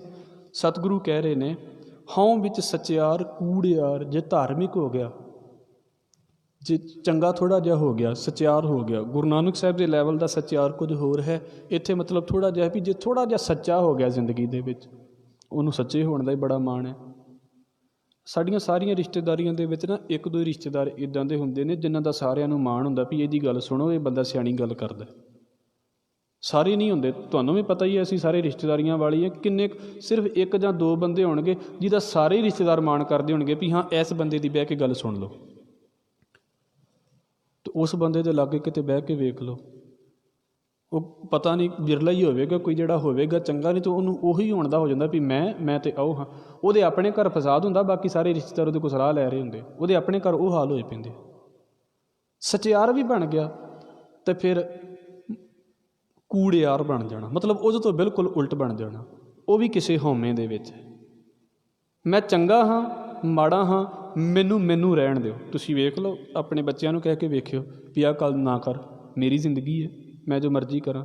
ਮਤਲਬ ਮੈਂ ਗਲਤ ਵੀ ਹਾਂ ਅਤੇ ਤੁਸੀਂ ਮੈਨੂੰ ਗਲਤ ਹੀ ਰਹਿਣ ਦਿਓ। ਮੈਂ ਗਲਤ ਵੀ ਆਪਣੇ ਹੰਕਾਰ ਦੇ ਵਿੱਚ ਹੋਇਆ ਫਿਰਦਾ। ਇੰਨਾ ਹੰਕਾਰਿਆ ਕਿਉਂ ਹਾਂ ਵੀ ਮੈਂ ਗਲਤ ਹਾਂ ਅਤੇ ਮੈਂ ਕਿਸੇ ਕੋਲੋਂ ਸੁਣਨ ਦੀ ਆਦਤ ਨਹੀਂ ਪਾ ਰਿਹਾ। ਹਉ ਵਿੱਚ ਸਚਿਆਰ ਕੂੜਿਆਰ, ਹਉ ਵਿੱਚ ਪਾਪ ਪੁੰਨ ਵਿਚਾਰ। ਹਰ ਇੱਕ ਦੇ ਪਾਪ ਪੁੰਨ ਆਪਣੇ ਆਪ। ਇੱਕ ਤਾਂ ਹੁੰਦਾ ਵੀ ਧਾਰਮਿਕ ਦੁਨੀਆ 'ਚ ਆਹ ਕਰੋ ਅਤੇ ਪਾਪ ਹੈ ਅਤੇ ਆਹ ਕਰੋ ਅਤੇ ਪੁੰਨ ਹੈ। ਇੱਕ ਮੈਂ ਆਪਣੇ ਪਾਪ ਪੁੰਨ ਬਣਾ ਕੇ ਬੈਠਾ ਹਾਂ। ਜਿਹੜੀ ਚੀਜ਼ ਮੈਨੂੰ ਸਹੀ ਲੱਗਦੀ ਹੈ ਮੈਂ ਕਹਿੰਦਾ ਜੀ ਇਹ ਤਾਂ ਪੁੰਨ ਹੈ, ਜਿਹੜੀ ਚੀਜ਼ ਮੈਨੂੰ ਸਹੀ ਨਹੀਂ ਲੱਗਦੀ ਮੈਂ ਕਹਿੰਦਾ ਜੀ ਇਹ ਤਾਂ ਪਾਪ ਹੋ ਗਿਆ। ਵੇਖ ਲਓ, ਇੱਕ ਬੰਦੇ ਨੂੰ ਉਹ ਚੀਜ਼ ਬੜੀ ਸਹੀ ਲੱਗਦੀ ਪਈ ਹੈ, ਦੂਸਰੇ ਨੂੰ ਬਿਲਕੁਲ ਨਿਕੰਮੀ ਲੱਗਦੀ ਪਈ ਹੈ। ਮਹਾਰਾਜ ਮਸਲਾ ਕੀ ਹੈ ਵੀ ਚੰਗੀ ਹੈ ਕਿ ਮਾੜੀ ਹੈ? ਸਤਿਗੁਰੂ ਕਹਿੰਦੇ ਚੰਗਾ ਮਾੜਾ ਨਹੀਂ ਹੈ, ਇਹ ਮਸਲਾ ਹੰਕਾਰ ਦਾ ਹੈ। ਹੰਕਾਰ ਕਰਕੇ ਪਾਪੀ ਵੀ ਹੈ ਅਤੇ ਹੰਕਾਰ ਕਰਕੇ ਪੁੰਨੀ ਵੀ ਹੈ। ਜੋ ਚੀਜ਼ ਭਾਵੇਂ ਪਾਪ ਕਰਦਾ ਪਿਆ ਅਤੇ ਭਾਵੇਂ ਪੁੰਨ ਕਰਦਾ ਪਿਆ ਹੈ, ਇੱਕ ਚੀਜ਼ ਨਾਲੇ ਚੱਲੀ ਜਾ ਰਹੀ ਹੈ, ਹੰਕਾਰ। ਹਉ ਵਿੱਚ ਪਾਪ ਪੁੰਨ ਵਿਚਾਰ, ਹਉ ਵਿੱਚ ਨਰਕ ਸੁਰਗ ਅਵਤਾਰ। ਜੰਮਣਾ ਮਰਨਾ, ਵਾਰ-ਵਾਰ ਨਰਕਾਂ ਦੀ ਗੱਲ, ਸਵਰਗਾਂ ਦੀ ਗੱਲ। ਇੱਦਾਂ ਕਹਿ ਲਈਏ ਵੀ ਇਹਨਾਂ ਚੀਜ਼ਾਂ ਦੇ ਬਾਰੇ ਸੋਚਣਾ, ਇਹਨਾਂ ਚੀਜ਼ਾਂ ਦੇ ਬਾਰੇ ਵਿਚਾਰਨਾ, ਇਹ ਸਾਰੀਆਂ ਉਹਦੇ ਅਹੰ ਦੇ ਉੱਤੇ ਖੜੀਆਂ ਹੋਈਆਂ ਨੇ। ਇਹ ਇੱਦਾਂ ਜ਼ਿਆਦਾ ਵਧੀਆ ਸਮਝ ਆਵੇਗਾ ਵੀ ਮੰਨ ਲਓ ਮੇਰੇ ਨਾਲ ਕੋਈ ਲੜ ਪਿਆ ਬੰਦਾ, ਤੰਦਰੁਸਤੀ ਦੇਵੇ ਮਾਲਕ, ਸਿਰਫ ਇਹ ਸਮਝਣ ਦੀ ਖਾਤਰ ਹੁੰਦਾ। ਮੇਰੇ ਨਾਲ ਕੋਈ ਲੜਿਆ ਅਤੇ ਰੱਬ ਕਰੇ ਵੀ ਉਹ ਕਿਤੇ, ਰੱਬ ਨਾ ਕਰੇ ਵੀ ਕਿਤੇ ਇੱਦਾਂ ਹੋ ਗਿਆ ਵੀ ਚੜ੍ਹਾਈ ਕਰ ਗਿਆ ਬੰਦਾ, ਅਤੇ ਮੈਂ ਪਤਾ ਕੀ ਸੋਚਾਂਗਾ, ਇਹ ਮੇਰੇ ਨਾਲ ਲੜਿਆ, ਇਹਨੇ ਤਾਂ ਨਰਕਾਂ 'ਚ ਹੀ ਜਾਣਾ। ਵੇਖੋ ਨਾਲੇ ਨਾਲ ਸਰਟੀਫਿਕੇਟ ਵੰਡ ਦਿੱਤਾ ਉਸ ਵੇਲੇ ਬੰਦੇ ਨੇ। ਕਿਉਂ? ਕਿਉਂਕਿ ਮੇਰੇ ਨਾਲ ਲੜਿਆ ਸੀ। ਸਾਰੀ ਦੁਨੀਆ ਲਈ ਭਾਵੇਂ ਚੰਗਾ ਹੋਵੇ, ਕਿਉਂਕਿ ਮੇਰੇ ਨਾਲ ਲੜ ਕੇ ਗਿਆ, ਇਸ ਕਰਕੇ ਇਹ ਨਿਕੰਮਾ ਹੀ ਹੈ। ਮਹਾਰਾਜ ਕਹਿੰਦੇ ਨੇ ਉਹ ਭਾਈ ਨਰਕ ਸਵਰਗ ਵੀ ਇਹਨੇ ਆਪਣੇ ਤਿਆਰ ਕੀਤੇ ਹੋਏ ਨੇ ਵੀ ਜਿਹਨੂੰ ਭੇਜਤਾ ਮੈਂ ਭੇਜਿਆ ਤੈਨੂੰ ਤਾਂ ਤੂੰ ਜਾਵੇਂਗਾ ਹੀ ਜਾਵੇਂਗਾ, ਜਿਹੜਾ ਚਾਬੀ ਮੇਰੇ ਕੋਲ ਹੁੰਦੀ ਹੈ ਨਾ। ਸਤਿਗੁਰੂ ਕਹਿੰਦੇ ਹਉ ਵਿੱਚ ਨਰਕ ਸੁਰਗ ਅਵਤਾਰ। ਹਉ ਵਿੱਚ ਹੱਸੈ, ਹਉ ਵਿੱਚ ਰੋਵੈ। ਦੂਜਿਆਂ ਦੇ ਉੱਤੇ ਹੱਸਦਾ ਹੈ ਅਤੇ ਤਾਂ ਵੀ ਹੰਕਾਰ ਕਰਕੇ ਹੱਸਦਾ ਹੈ। ਕਈਆਂ ਨੂੰ ਆਪਣੇ ਲਈ ਹਾਸਾ ਨਹੀਂ ਆਉਂਦਾ। ਤੁਸੀਂ ਧਿਆਨ ਨਾਲ ਵੇਖਿਓ, ਸਾਨੂੰ ਆਪਣੇ ਲਈ ਹਾਸਾ ਇਹਨੂੰ ਤਾਂ ਪਤਾ ਨਹੀਂ ਕਿੰਨੀਆਂ ਸਦੀਆਂ ਹੋ ਗਈਆਂ ਨੇ। ਅਸੀਂ ਜਦੋਂ ਵੀ ਹੱਸਦੇ ਹਾਂ ਨਾ ਦੂਜਿਆਂ ਦੀ ਗੱਲ ਦੇ ਉੱਤੇ ਹੀ ਹੱਸਦੇ ਹਾਂ, ਆਪਣੀ ਗੱਲ 'ਤੇ ਤਾਂ ਕਿਤੇ ਸ਼ਾਇਦ ਹੀ ਕੋਈ ਦਿਨ ਹੋਵੇ। ਹਉ ਵਿੱਚ ਹੱਸੈ, ਹੱਸਣਾ ਵੀ ਹੰਕਾਰ ਦੇ ਵਿੱਚ ਹੈ ਇਹਦਾ। ਕਿਸੇ ਦੇ ਉੱਤੇ ਹੱਸਣਾ, ਕਿਸੇ ਨੂੰ ਗੱਲਾਂ ਕਰ ਕਰਕੇ ਹੱਸਣਾ। ਹਉ ਵਿੱਚ ਰੋਵੈ, ਇਹਦਾ ਰੋਣਾ ਵੀ ਹੰਕਾਰ ਦੇ ਵਿੱਚ ਹੈ। ਰੋਣਾ ਹੰਕਾਰ ਦੇ ਵਿੱਚ ਕਿਵੇਂ ਹੋ ਗਿਆ? ਤੁਸੀਂ ਸੋਚੋਗੇ ਨਾ, ਕਈ ਨਾਲੇ ਤਾਂ ਰੋਈ ਜਾਂਦੇ ਨੇ, ਨਾਲੇ ਫਿਰ ਮੈਂ ਦੱਸੂਗਾ ਇਹਨੂੰ, ਰੋਈ ਵੀ ਜਾਣਗੇ, ਦੱਸਣਗੇ ਤੂੰ ਮੈਂ ਦੱਸਾਂਗਾ, ਰੋਣਾ ਤਾਂ ਬੰਦ ਕਰ ਲਾ ਪਹਿਲਾਂ, ਬਾਅਦ 'ਚ ਦੱਸ ਵੀ ਲਈ। ਸਤਿਗੁਰੂ ਕਹਿੰਦੇ ਰੋਣਾ ਵੀ ਹੰਕਾਰ ਦੇ ਕਰਦੇ ਪਏ ਅਸੀਂ, ਹੰਕਾਰ ਦੇ ਵਿੱਚ। ਸਾਰਾ ਕੁਝ ਤਾਂ ਹੰਕਾਰ 'ਚ ਹੋ ਰਿਹਾ। ਮੈਂ ਹਾਂ ਮੈਂ ਹਾਂ ਮੈਂ ਹਾਂ, ਇਹੋ ਹੀ ਨਹੀਂ ਚੀਜ਼ ਸਾਡੇ ਤੋਂ ਪਰੇ ਹੁੰਦੀ। ਹਉ ਵਿੱਚ ਹੱਸੈ ਹਉ ਵਿੱਚ ਰੋਵੈ, ਹਉ ਵਿੱਚ ਭਰੀਐ ਹਉ ਵਿੱਚ ਧੋਵੈ। ਆਪਣੇ ਹੰਕਾਰ ਦੇ ਨਾਲ ਹੀ ਇਹ ਪਾਪਾਂ ਦੇ ਨਾਲ ਭਰ ਜਾਂਦਾ ਹੈ, ਅਤੇ ਆਪਣੇ ਹੰਕਾਰ ਦੇ ਨਾਲ ਹੀ ਸਤਿਗੁਰੂ ਕਹਿੰਦੇ ਨੇ ਧੋਵੈ, ਆਪਣੇ ਪਾਪਾਂ ਦੀ ਮੈਲ ਧੋ ਲੈਂਦਾ ਹੈ। ਜਿੱਦਾਂ ਤੀਰਥਾਂ 'ਤੇ ਨਹਾਉਣ ਵਾਲਿਆਂ ਨੂੰ ਵਹਿਮ ਹੋ ਜਾਂਦਾ ਇਸ ਗੱਲ ਦਾ, ਉਹਨਾਂ ਨੂੰ ਲੱਗਦਾ ਵੀ ਨਹੀਂ ਨਹਾਤੇ ਅਤੇ ਅਸੀਂ ਪਾਪੀ ਹੋ ਗਏ ਹਾਂ, ਨਹਾ ਲਿਆ ਅਤੇ ਅਸੀਂ ਪੁੰਨੇ ਹੋ ਗਏ। ਅਸੀਂ ਨਹੀਂ ਨਹਾਤੇ ਅਤੇ ਸਾਡੇ 'ਤੇ ਪਾਪ ਚੜ੍ਹ ਗਏ ਨੇ, ਅੱਜ ਨਹਾ ਲਿਆ ਅਤੇ ਬਾਕੀ ਜਿੰਨੇ ਪਿਛਲੇ ਕਮਾਏ ਸਾਰੇ ਲੱਥ ਗਏ। ਮਹਾਰਾਜ ਕਹਿੰਦੇ ਆਪਣੇ ਆਪ ਨੂੰ ਪਵਿੱਤਰ ਸਮਝਣਾ ਅਤੇ ਅਪਵਿੱਤਰ ਸਮਝਣਾ ਇਹ ਵੀ ਅਹੰਕਾਰ ਦੇ ਵਿੱਚ ਹੀ ਚੱਲਦਾ ਪਿਆ ਹੈ। ਹਉ ਵਿੱਚ ਭਰੀਐ ਹਉ ਵਿੱਚ ਧੋਵੈ, ਹਉ ਵਿੱਚ ਜਾਤੀ ਜਿਨਸੀ ਖੋਵੈ। ਕਈਆਂ ਬੰਦਿਆਂ ਨੂੰ ਨਾ ਜਾਤ ਦਾ ਹੰਕਾਰ ਨਹੀਂ ਹੁੰਦਾ, ਹੋਣਾ ਵੀ ਨਹੀਂ ਚਾਹੀਦਾ ਵੈਸੇ, ਪਰ ਤੁਸੀਂ ਕਿਤੇ ਵੇਖ ਲੈਣਾ ਉਹਨਾਂ ਨੂੰ ਜਾਤ ਛੱਡਣ ਦਾ ਬੜਾ ਹੰਕਾਰ ਹੈ। ਜਾਤੀ ਅਸੀਂ ਗੁਰਮਤਿ ਕਹਿੰਦੀ ਹੈ ਵੀ ਤੁਸੀਂ ਕਿਸੇ ਜਾਤ ਨੂੰ ਨਾ ਮੰਨੋ। ਤੁਸੀਂ ਮਾਲਕ ਨੇ ਸਾਡੇ ਨਾਲ ਇਸੇ ਕਰਕੇ ਸਿੰਘ ਅਤੇ ਕੌਰ ਲਫ਼ਜ਼ ਲਾਇਆ ਵੀ ਪਿੱਛੇ ਅਸੀਂ ਕੋਈ ਹੋਰ ਕੁਝ ਲੈ ਕੇ ਨਹੀਂ ਚੱਲਦੇ ਨਾਲ। ਪਰ ਕਈਆਂ ਨੂੰ ਇਸ ਗੱਲ ਦਾ ਵੀ ਬੜਾ ਹੁੰਦਾ ਵੀ ਮੈਂ ਛੱਡਿਆ ਹੈ ਸਾਰਾ ਕੁਝ। ਕਈ ਤਾਂ ਛੱਡ ਕੇ ਛੱਡ ਹੀ ਨਹੀਂ ਪਾਉਂਦੇ। ਕਈਆਂ ਨੇ ਜਾਤੀ ਛੱਡ ਕੇ ਵੀ ਉਹਦਾ ਸੂਖਮ ਹੰਕਾਰ ਮਹਾਰਾਜ ਕਹਿੰਦੇ ਛੱਡ ਦਿੱਤਾ ਵੀ ਮੈਂ ਜਾਤੀ ਕਿਹੜੀ ਦੇ ਨਾਲ ਸੰਬੰਧ ਰੱਖਦਾ ਹਾਂ, ਮੈਂ ਕਿਹੜੀ ਜਿਨਸ ਨਾਲ ਸੰਬੰਧ ਰੱਖਦਾ, ਪਰ ਹੰਕਾਰੀ ਬੜਾ ਸਿਰੇ ਦਾ ਹੈ। ਹਉ ਵਿੱਚ ਜਾਤੀ ਜਿਨਸੀ ਖੋਵੈ, ਹਉ ਵਿੱਚ ਮੂਰਖ ਹਉ ਵਿੱਚ ਸਿਆਣਾ। ਜੇ ਸਿਆਣਾ ਬਣਦਾ ਹੈ, ਸਿਆਣਾ ਹੋ ਕੇ ਵੀ ਹੰਕਾਰੀ ਹੈ, ਅਤੇ ਮੂਰਖ ਤਾਂ ਅੱਗੇ ਹੀ ਹੰਕਾਰੀ ਹੁੰਦੇ, ਮੂਰਖ ਤਾਂ ਪਹਿਲਾਂ ਹੀ ਹੰਕਾਰੀ ਹੁੰਦੇ ਨੇ। ਹਉ ਵਿੱਚ ਮੂਰਖ ਹਉ ਵਿੱਚ ਸਿਆਣਾ, ਮੋਖ ਮੁਕਤ ਕੀ ਸਾਰ ਨਾ ਜਾਣਾ। ਮਹਾਰਾਜ ਕਹਿੰਦੇ ਨੇ ਇੰਨਾ ਕੁਝ ਹੋਣ ਦੇ ਬਾਵਜੂਦ ਬੰਦਾ ਕੀ ਸਮਝ ਲਵੇਗਾ ਕਿ ਬੰਦੇ ਨੇ ਪਾਰ ਕਿਵੇਂ ਹੋਣਾ ਹੈ। ਬੰਦਾ ਕੀ ਸਮਝ ਲਵੇਗਾ ਵੀ ਮੈਂ ਇਸ ਜ਼ਿੰਦਗੀ ਦੇ ਵਿੱਚੋਂ ਅੱਗੇ ਨਿਕਲਣਾ ਹੈ। ਆਪਣੇ ਦੁਆਲੇ ਬਣਾਏ ਹੀ ਐਡਾ ਖਤਰਨਾਕ ਸੰਸਾਰ ਹੈ। ਤੁਸੀਂ ਵੇਖੋਗੇ ਨਾ ਮੱਕੜੀ ਜਿਹੜੀ ਹੁੰਦੀ ਹੈ ਉਹਨੇ ਜਾਲਾ ਬਣਾਇਆ ਹੁੰਦਾ ਆਪਣੇ ਲਾਗੇ। ਕੀ ਹੁੰਦਾ ਹੈ ਵੀ ਜੇ ਉਹਦੇ ਵਿੱਚ ਉਹ ਬਣਾਇਆ ਤਾਂ ਇਸ ਕਰਕੇ ਹੁੰਦਾ ਵੀ ਜਿਹੜਾ ਵੀ ਜਾਨਵਰ ਆਵੇਗਾ ਨਾ ਉਹਦੇ ਵਿੱਚ ਫਸ ਜਾਵੇਗਾ। ਕੋਈ ਛੋਟਾ ਮੋਟਾ ਮੱਛਰ ਆ ਗਿਆ, ਮੱਖੀ ਆ ਗਈ, ਉਹਦੇ ਵਿੱਚ ਫਸ ਜਾਂਦੀ, ਉਹਨੂੰ ਖਾਣਾ ਸੌਖਾ ਹੋ ਜਾਂਦਾ ਉਹਦੇ ਲਈ। ਸਾਡੀ ਹਉਮੈ ਨਾ ਇੱਦਾਂ ਦੀ ਹੈ, ਜਿਹੜਾ ਵੀ ਆ ਗਿਆ ਬਸ ਵਿੱਚ ਲਪੇਟਿਆ ਗਿਆ, ਜਿਹੜਾ ਵੀ ਆ ਗਿਆ। ਅਸੀਂ ਕਿਉਂ ਛੱਡੀਏ ਕਿਸੇ ਨੂੰ? ਮੇਰੀ ਮੰਨੋ ਨਾ, ਮੇਰੀ ਦੁਨੀਆ 'ਚ ਜੀ ਰਹੇ ਜਿੱਤ। ਮਹਾਰਾਜ ਕਹਿੰਦੇ ਮੋਖ ਮੁਕਤ ਕੀ ਸਾਰ ਨਾ ਜਾਣਾ। ਇਹ ਕੁਝ ਕਰਦੇ ਹਾਂ ਅਤੇ ਮੁਕਤੀ ਦੇ ਬਾਰੇ ਸਾਨੂੰ ਕੀ ਪਤਾ ਹੈ? ਅਸੀਂ ਤਾਂ ਆਪਣੇ ਹੰਕਾਰ 'ਚ ਮੁਕਤੀ ਲਈ ਫਿਰਦੇ ਹਾਂ। ਹਉ ਵਿੱਚ ਮਾਇਆ ਹਉ ਵਿੱਚ ਛਾਇਆ।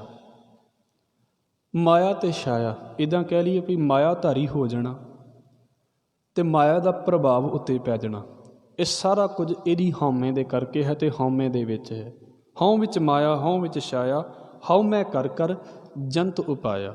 ਮਰਦ ਕਹਿੰਦੇ ਬਸ ਇਹੋ ਹੀ ਗੇੜ ਸਾਡਾ ਚੱਲੀ ਜਾ ਰਿਹਾ, ਅਹੰਗ ਹੀ ਚੱਲੀ ਜਾ ਰਿਹਾ। ਧਾਰਮਿਕ ਦੁਨੀਆ ਵੇਖ ਲਓ, ਦੂਜੀ ਦੁਨੀਆ ਵੇਖ ਲਓ, ਪੰਡ ਸਾਰਿਆਂ ਦੇ ਸਿਰ ਦੇ ਉੱਤੇ ਕੋਈ ਨਾ ਕੋਈ ਹੈ, ਆਪਣੀ ਹੰਕਾਰ ਦੀ ਪੰਡ ਹੈ। ਹਉ ਮੈਂ ਕਰ ਕਰ ਜੰਤ ਉਪਾਇਆ। ਪਰ ਗੁਰੂ ਸਾਹਿਬ ਕਹਿੰਦੇ ਹਉਮੈ ਬੁੱਝੈ ਤਾਂ ਦਰ ਸੂਝੈ। ਲੱਖਾਂ ਧਾਰਮਿਕ ਕਰਮ ਕਰਨ ਤੋਂ ਬਾਅਦ 'ਚ ਵੀ ਬੰਦਾ ਧਾਰਮਿਕ ਨਹੀਂ ਹੋ ਪਾਉਂਦਾ। ਲੱਖਾਂ ਪਾਠ ਕਰਨ ਤੋਂ ਬਾਅਦ ਵੀ ਬੰਦਾ ਨਹੀਂ ਧਾਰਮਿਕ ਹੁੰਦਾ। ਕਿਉਂ? ਮਹਾਰਾਜ ਕਹਿੰਦੇ ਹਉਮੈ ਤਾਂ ਬੁੱਝਦਾ ਹੀ ਨਹੀਂ, ਉਹਨੂੰ ਤਾਂ ਸਮਝਦਾ ਹੀ ਨਹੀਂ ਵੀ ਪ੍ਰੋਬਲਮ ਕੀ ਹੈ। ਹਉਮੈ ਬੁੱਝੈ ਤਾਂ ਦਰ ਸੂਝੈ। ਆਪਣੇ ਅਹੰਗ ਨੂੰ ਸਮਝੇ ਅਤੇ ਰੱਬ ਦਾ ਘਰ ਸਮਝ ਆਵੇ। ਆਪਣੇ ਆਪ ਨੂੰ ਤਾਂ ਸਮਝਦਾ ਹੀ ਨਹੀਂ, ਉਹ ਤਾਂ ਕਹਿੰਦਾ ਜੋ ਮੈਂ ਹੀ ਹਾਂ ਮੈਂ ਹੀ ਹਾਂ, ਆਪਣੀ ਗਲਤੀ ਤਾਂ ਮੰਨਦਾ ਹੀ ਨਹੀਂ ਕਿਸੇ ਪਾਸੇ ਤੋਂ। ਹਉਮੈ ਬੁੱਝੈ ਤਾਂ ਦਰ ਸੂਝੈ, ਗਿਆਨ ਵਿਹੂਣਾ ਕਥ ਕਥ ਲੂਝੈ। ਲੋਕਾਂ ਦੇ ਨਾਲ ਖੈਬੜਦਾ ਹੈ, ਬਹਿਸ ਕਰਦਾ ਹੈ ਲੋਕਾਂ ਦੇ ਨਾਲ, ਹਰ ਗੱਲ ਦੇ ਉੱਤੇ ਆਪਣੀ ਹਿੰਡ ਮਨਵਾਉਣ ਦੀ ਆਦਤ। ਗਿਆਨ ਵਿਹੂਣਾ, ਜਿੰਨੀ ਗਿਆਨ ਦੀ ਘਾਟ ਹੈ, ਜਿੰਨੀ ਸਮਝ ਦੀ ਘਾਟ ਹੈ, ਜਿੰਨਾ ਸਿਆਣਾ ਘੱਟ ਹੈ, ਮਹਾਰਾਜ ਕਹਿੰਦੇ ਉਨੀਆਂ ਹੀ ਬਹਿਸਾਂ ਦੇ ਵਿੱਚ ਪੈਂਦਾ ਹੈ। ਗਿਆਨ ਵਿਹੂਣਾ ਕਥ ਕਥ ਲੂਝੈ, ਨਾਨਕ ਹੁਕਮੀ ਲਿਖੀਐ ਲੇਖ। ਮਹਾਰਾਜ ਕਹਿੰਦੇ ਆ ਵੀ ਰੱਬ ਦੇ ਹੁਕਮ ਦੇ ਵਿੱਚ ਹੀ ਲੇਖ ਲਿਖਿਆ ਜਾਂਦਾ ਹੈ। ਮਤਲਬ ਆ ਜੋ ਕੁਝ ਅਸੀਂ ਬਣ ਕੇ ਬੈਠੇ ਹਾਂ ਨਾ ਵੀ ਰੱਬ ਦੀ ਰਜ਼ਾ ਦੇ ਵਿੱਚ ਚੱਲਦਾ ਪਿਆ ਹੈ। ਕੀ ਚੱਲਦਾ ਪਿਆ ਹੈ? ਜਿਹਾ ਵੇਖੈ ਤੇਹਾ ਵੇਖ। ਜਿਹੋ ਜਿਹਾ ਤੁਸੀਂ ਸੰਸਾਰ ਨੂੰ ਵੇਖੋਗੇ, ਸੰਸਾਰ ਉੱਦਾਂ ਹੀ ਦਿਸਦਾ ਹੈ। ਤੁਸੀਂ ਸੰਸਾਰ ਨੂੰ ਨਿਮਰਤਾ ਦੇ ਨਾਲ ਵੇਖੋਗੇ, ਸੰਸਾਰ ਨਿਮਰ ਨਜ਼ਰ ਆਵੇਗਾ। ਸੰਸਾਰ ਨੂੰ ਹੰਕਾਰ ਦੇ ਨਾਲ ਵੇਖੋਗੇ, ਸਿਰੇ ਦਾ ਹੰਕਾਰੀ ਨਜ਼ਰ ਆਵੇਗਾ ਸੰਸਾਰ। ਚੀਜ਼ਾਂ ਤਾਂ ਉਹੀ ਨੇ ਨਾ। ਵੇਖੋ ਕੁਝ ਤਾਂ ਇਹ ਨੇ, ਮੈਂ ਆਖਰੀ ਗੱਲ ਕਹਿ ਕੇ ਸਮਾਪਤੀ ਕਰਾਂਗਾ ਵੀ ਕੁਝ ਚੀਜ਼ਾਂ ਤਾਂ ਇਹ ਨੇ ਜਿਨ੍ਹਾਂ ਦਾ ਰੰਗ ਇੱਕੋ ਜਿਹਾ ਹੀ ਹੈ। ਕਿ ਮੰਨ ਲਓ ਸਾਡੇ ਸਾਹਮਣੇ ਆ ਨੀਲੇ ਰੰਗ ਦਾ ਲੱਗਾ ਚੰਦੋਆ, ਚਾਨਣੀ ਵੀ ਆ ਨੀਲੇ ਰੰਗ ਦਾ ਹੈ, ਸਾਰਿਆਂ ਨੂੰ ਦਿਸਦਾ ਪਿਆ ਵੀ ਨੀਲੇ ਰੰਗ ਦਾ। ਹੁਣ ਰੰਗ ਤਾਂ ਸੇਮ ਹੀ ਆ ਸਾਰਿਆਂ ਦਾ, ਪਰ ਇਹਨੂੰ ਵੇਖਣ ਤੋਂ ਬਾਅਦ ਥਿੰਕਿੰਗ ਨਹੀਂ ਸੇਮ ਹੈਗੀ ਸਾਰਿਆਂ ਦੀ। ਹੋ ਸਕਦਾ ਮੈਂ ਰੁਮਾਲਾ ਸਾਹਿਬ ਲਈ ਸ਼ਬਦ ਵਰਤਦਾ ਪਿਆ, ਮਾफ़ ਕਰਿਓ, ਪਰ ਹੋ ਸਕਦਾ ਕਈਆਂ ਨੂੰ ਬੜਾ ਵਧੀਆ ਲੱਗਾ ਹੋਵੇ ਵੀ ਕਿਆ ਕਮਾਲ ਕੀਤੀ ਪਈ ਹੈ, ਅਤੇ ਕਈਆਂ ਨੂੰ ਲੱਗਾ ਹੋਵੇ ਕਿੱਧਰ ਖਰਚਾ ਕਰੀ ਜਾਂਦੇ। ਫਰਕ ਹੈ ਨਾ, ਰੰਗ ਤਾਂ ਸਾਰਿਆਂ ਨੂੰ ਇੱਕੋ ਜਿਹਾ ਹੀ ਦਿਸਦਾ ਪਿਆ ਹੈ, ਪਰ ਉਹਨੂੰ ਵੇਖਣ ਤੋਂ ਬਾਅਦ ਕਿੱਦਾਂ ਅਸੀਂ ਸੋਚਦੇ ਪਏ ਹਾਂ। ਸਾਰੇ ਅਸੀਂ ਇੱਕ ਦੂਜੇ ਨੂੰ ਇੱਕੋ ਜਿਹੇ ਨਜ਼ਰ ਆ ਰਹੇ ਹਾਂ, ਪਰ ਉਹਦੇ ਤੋਂ ਬਾਅਦ ਸਾਡੀ ਇੱਕ ਦੂਸਰੇ ਦੇ ਪ੍ਰਤੀ ਕੀ ਥਿੰਕਿੰਗ ਹੈ। ਮਹਾਰਾਜ ਕਹਿੰਦੇ ਜਿਹਾ ਵੇਖੈ ਤੇਹਾ ਵੇਖ, ਜਿਹੋ ਜਿਹਾ ਅਸੀਂ ਸੰਸਾਰ ਨੂੰ ਵੇਖਦੇ ਹਾਂ ਸੰਸਾਰ ਉਹੋ ਜਿਹਾ ਹੀ ਦਿਸ ਜਾਂਦਾ। ਜਿੱਡੇ ਜਿੱਡੇ ਅਸੀਂ ਹੰਕਾਰੀ ਹਾਂ, ਪੂਰੀ ਦੁਨੀਆ ਵੀ ਓਡੇ ਓਡੇ ਹੰਕਾਰ ਦੇ ਨਾਲ ਹੀ ਭਰੀ ਪਈ ਹੈ। ਪੂਰੀ ਦੁਨੀਆ ਨੂੰ ਉਹੀ ਹੰਕਾਰ ਹੈ। ਇਸ ਕਰਕੇ ਮਹਾਰਾਜ ਨੇ ਇਹ ਗੱਲ ਬੋਲੀ ਹੈ ਵੀ ਭਾਈ ਜੋ ਕਰਦੇ ਪਏ ਹਾਂ ਉਹਦੇ ਪਿੱਛੇ ਸਾਡਾ ਸੂਖਮ ਅਹੰਕਾਰ, ਸਾਡੀ ਈਗੋ ਚੱਲਦੀ ਪਈ ਹੈ। ਪਹਿਲਾਂ ਇਹਨੂੰ ਸਮਝ ਲਓ। ਅਗਲਾ ਸ਼ਲੋਕ ਵੀ ਇਹਦੇ ਨਾਲ ਹੀ ਗੁਰੂ ਅੰਗਦ ਸਾਹਿਬ ਮਹਾਰਾਜ ਜੀ ਦਾ ਹੈ। ਉਹਨੂੰ ਅਸੀਂ ਕੱਲ੍ਹ ਦੇ ਸਮੇਂ ਦੇ ਵਿੱਚ ਵਿਚਾਰਨ ਦੀ ਕੋਸ਼ਿਸ਼ ਕਰਾਂਗੇ। ਅੱਜ ਆਪ ਜੀ ਦੇ ਚਰਨਾਂ ਦੇ ਵਿੱਚ ਬੇਨਤੀਆਂ ਕਰਦਿਆਂ ਹੋਈਆਂ ਭੁੱਲਾਂ ਦੀ ਖਿਮਾ ਫਤਿਹ ਨਾਲ ਸਾਂਝ ਪਾਓ ਜੀ। ਵਾਹਿਗੁਰੂ ਜੀ ਕਾ ਖਾਲਸਾ, ਵਾਹਿਗੁਰੂ ਜੀ ਕੀ ਫਤਿਹ। ਸਤਿਨਾਮ ਵਾਹਿਗੁਰੂ ਸਾਹਿਬ ਜੀਓ।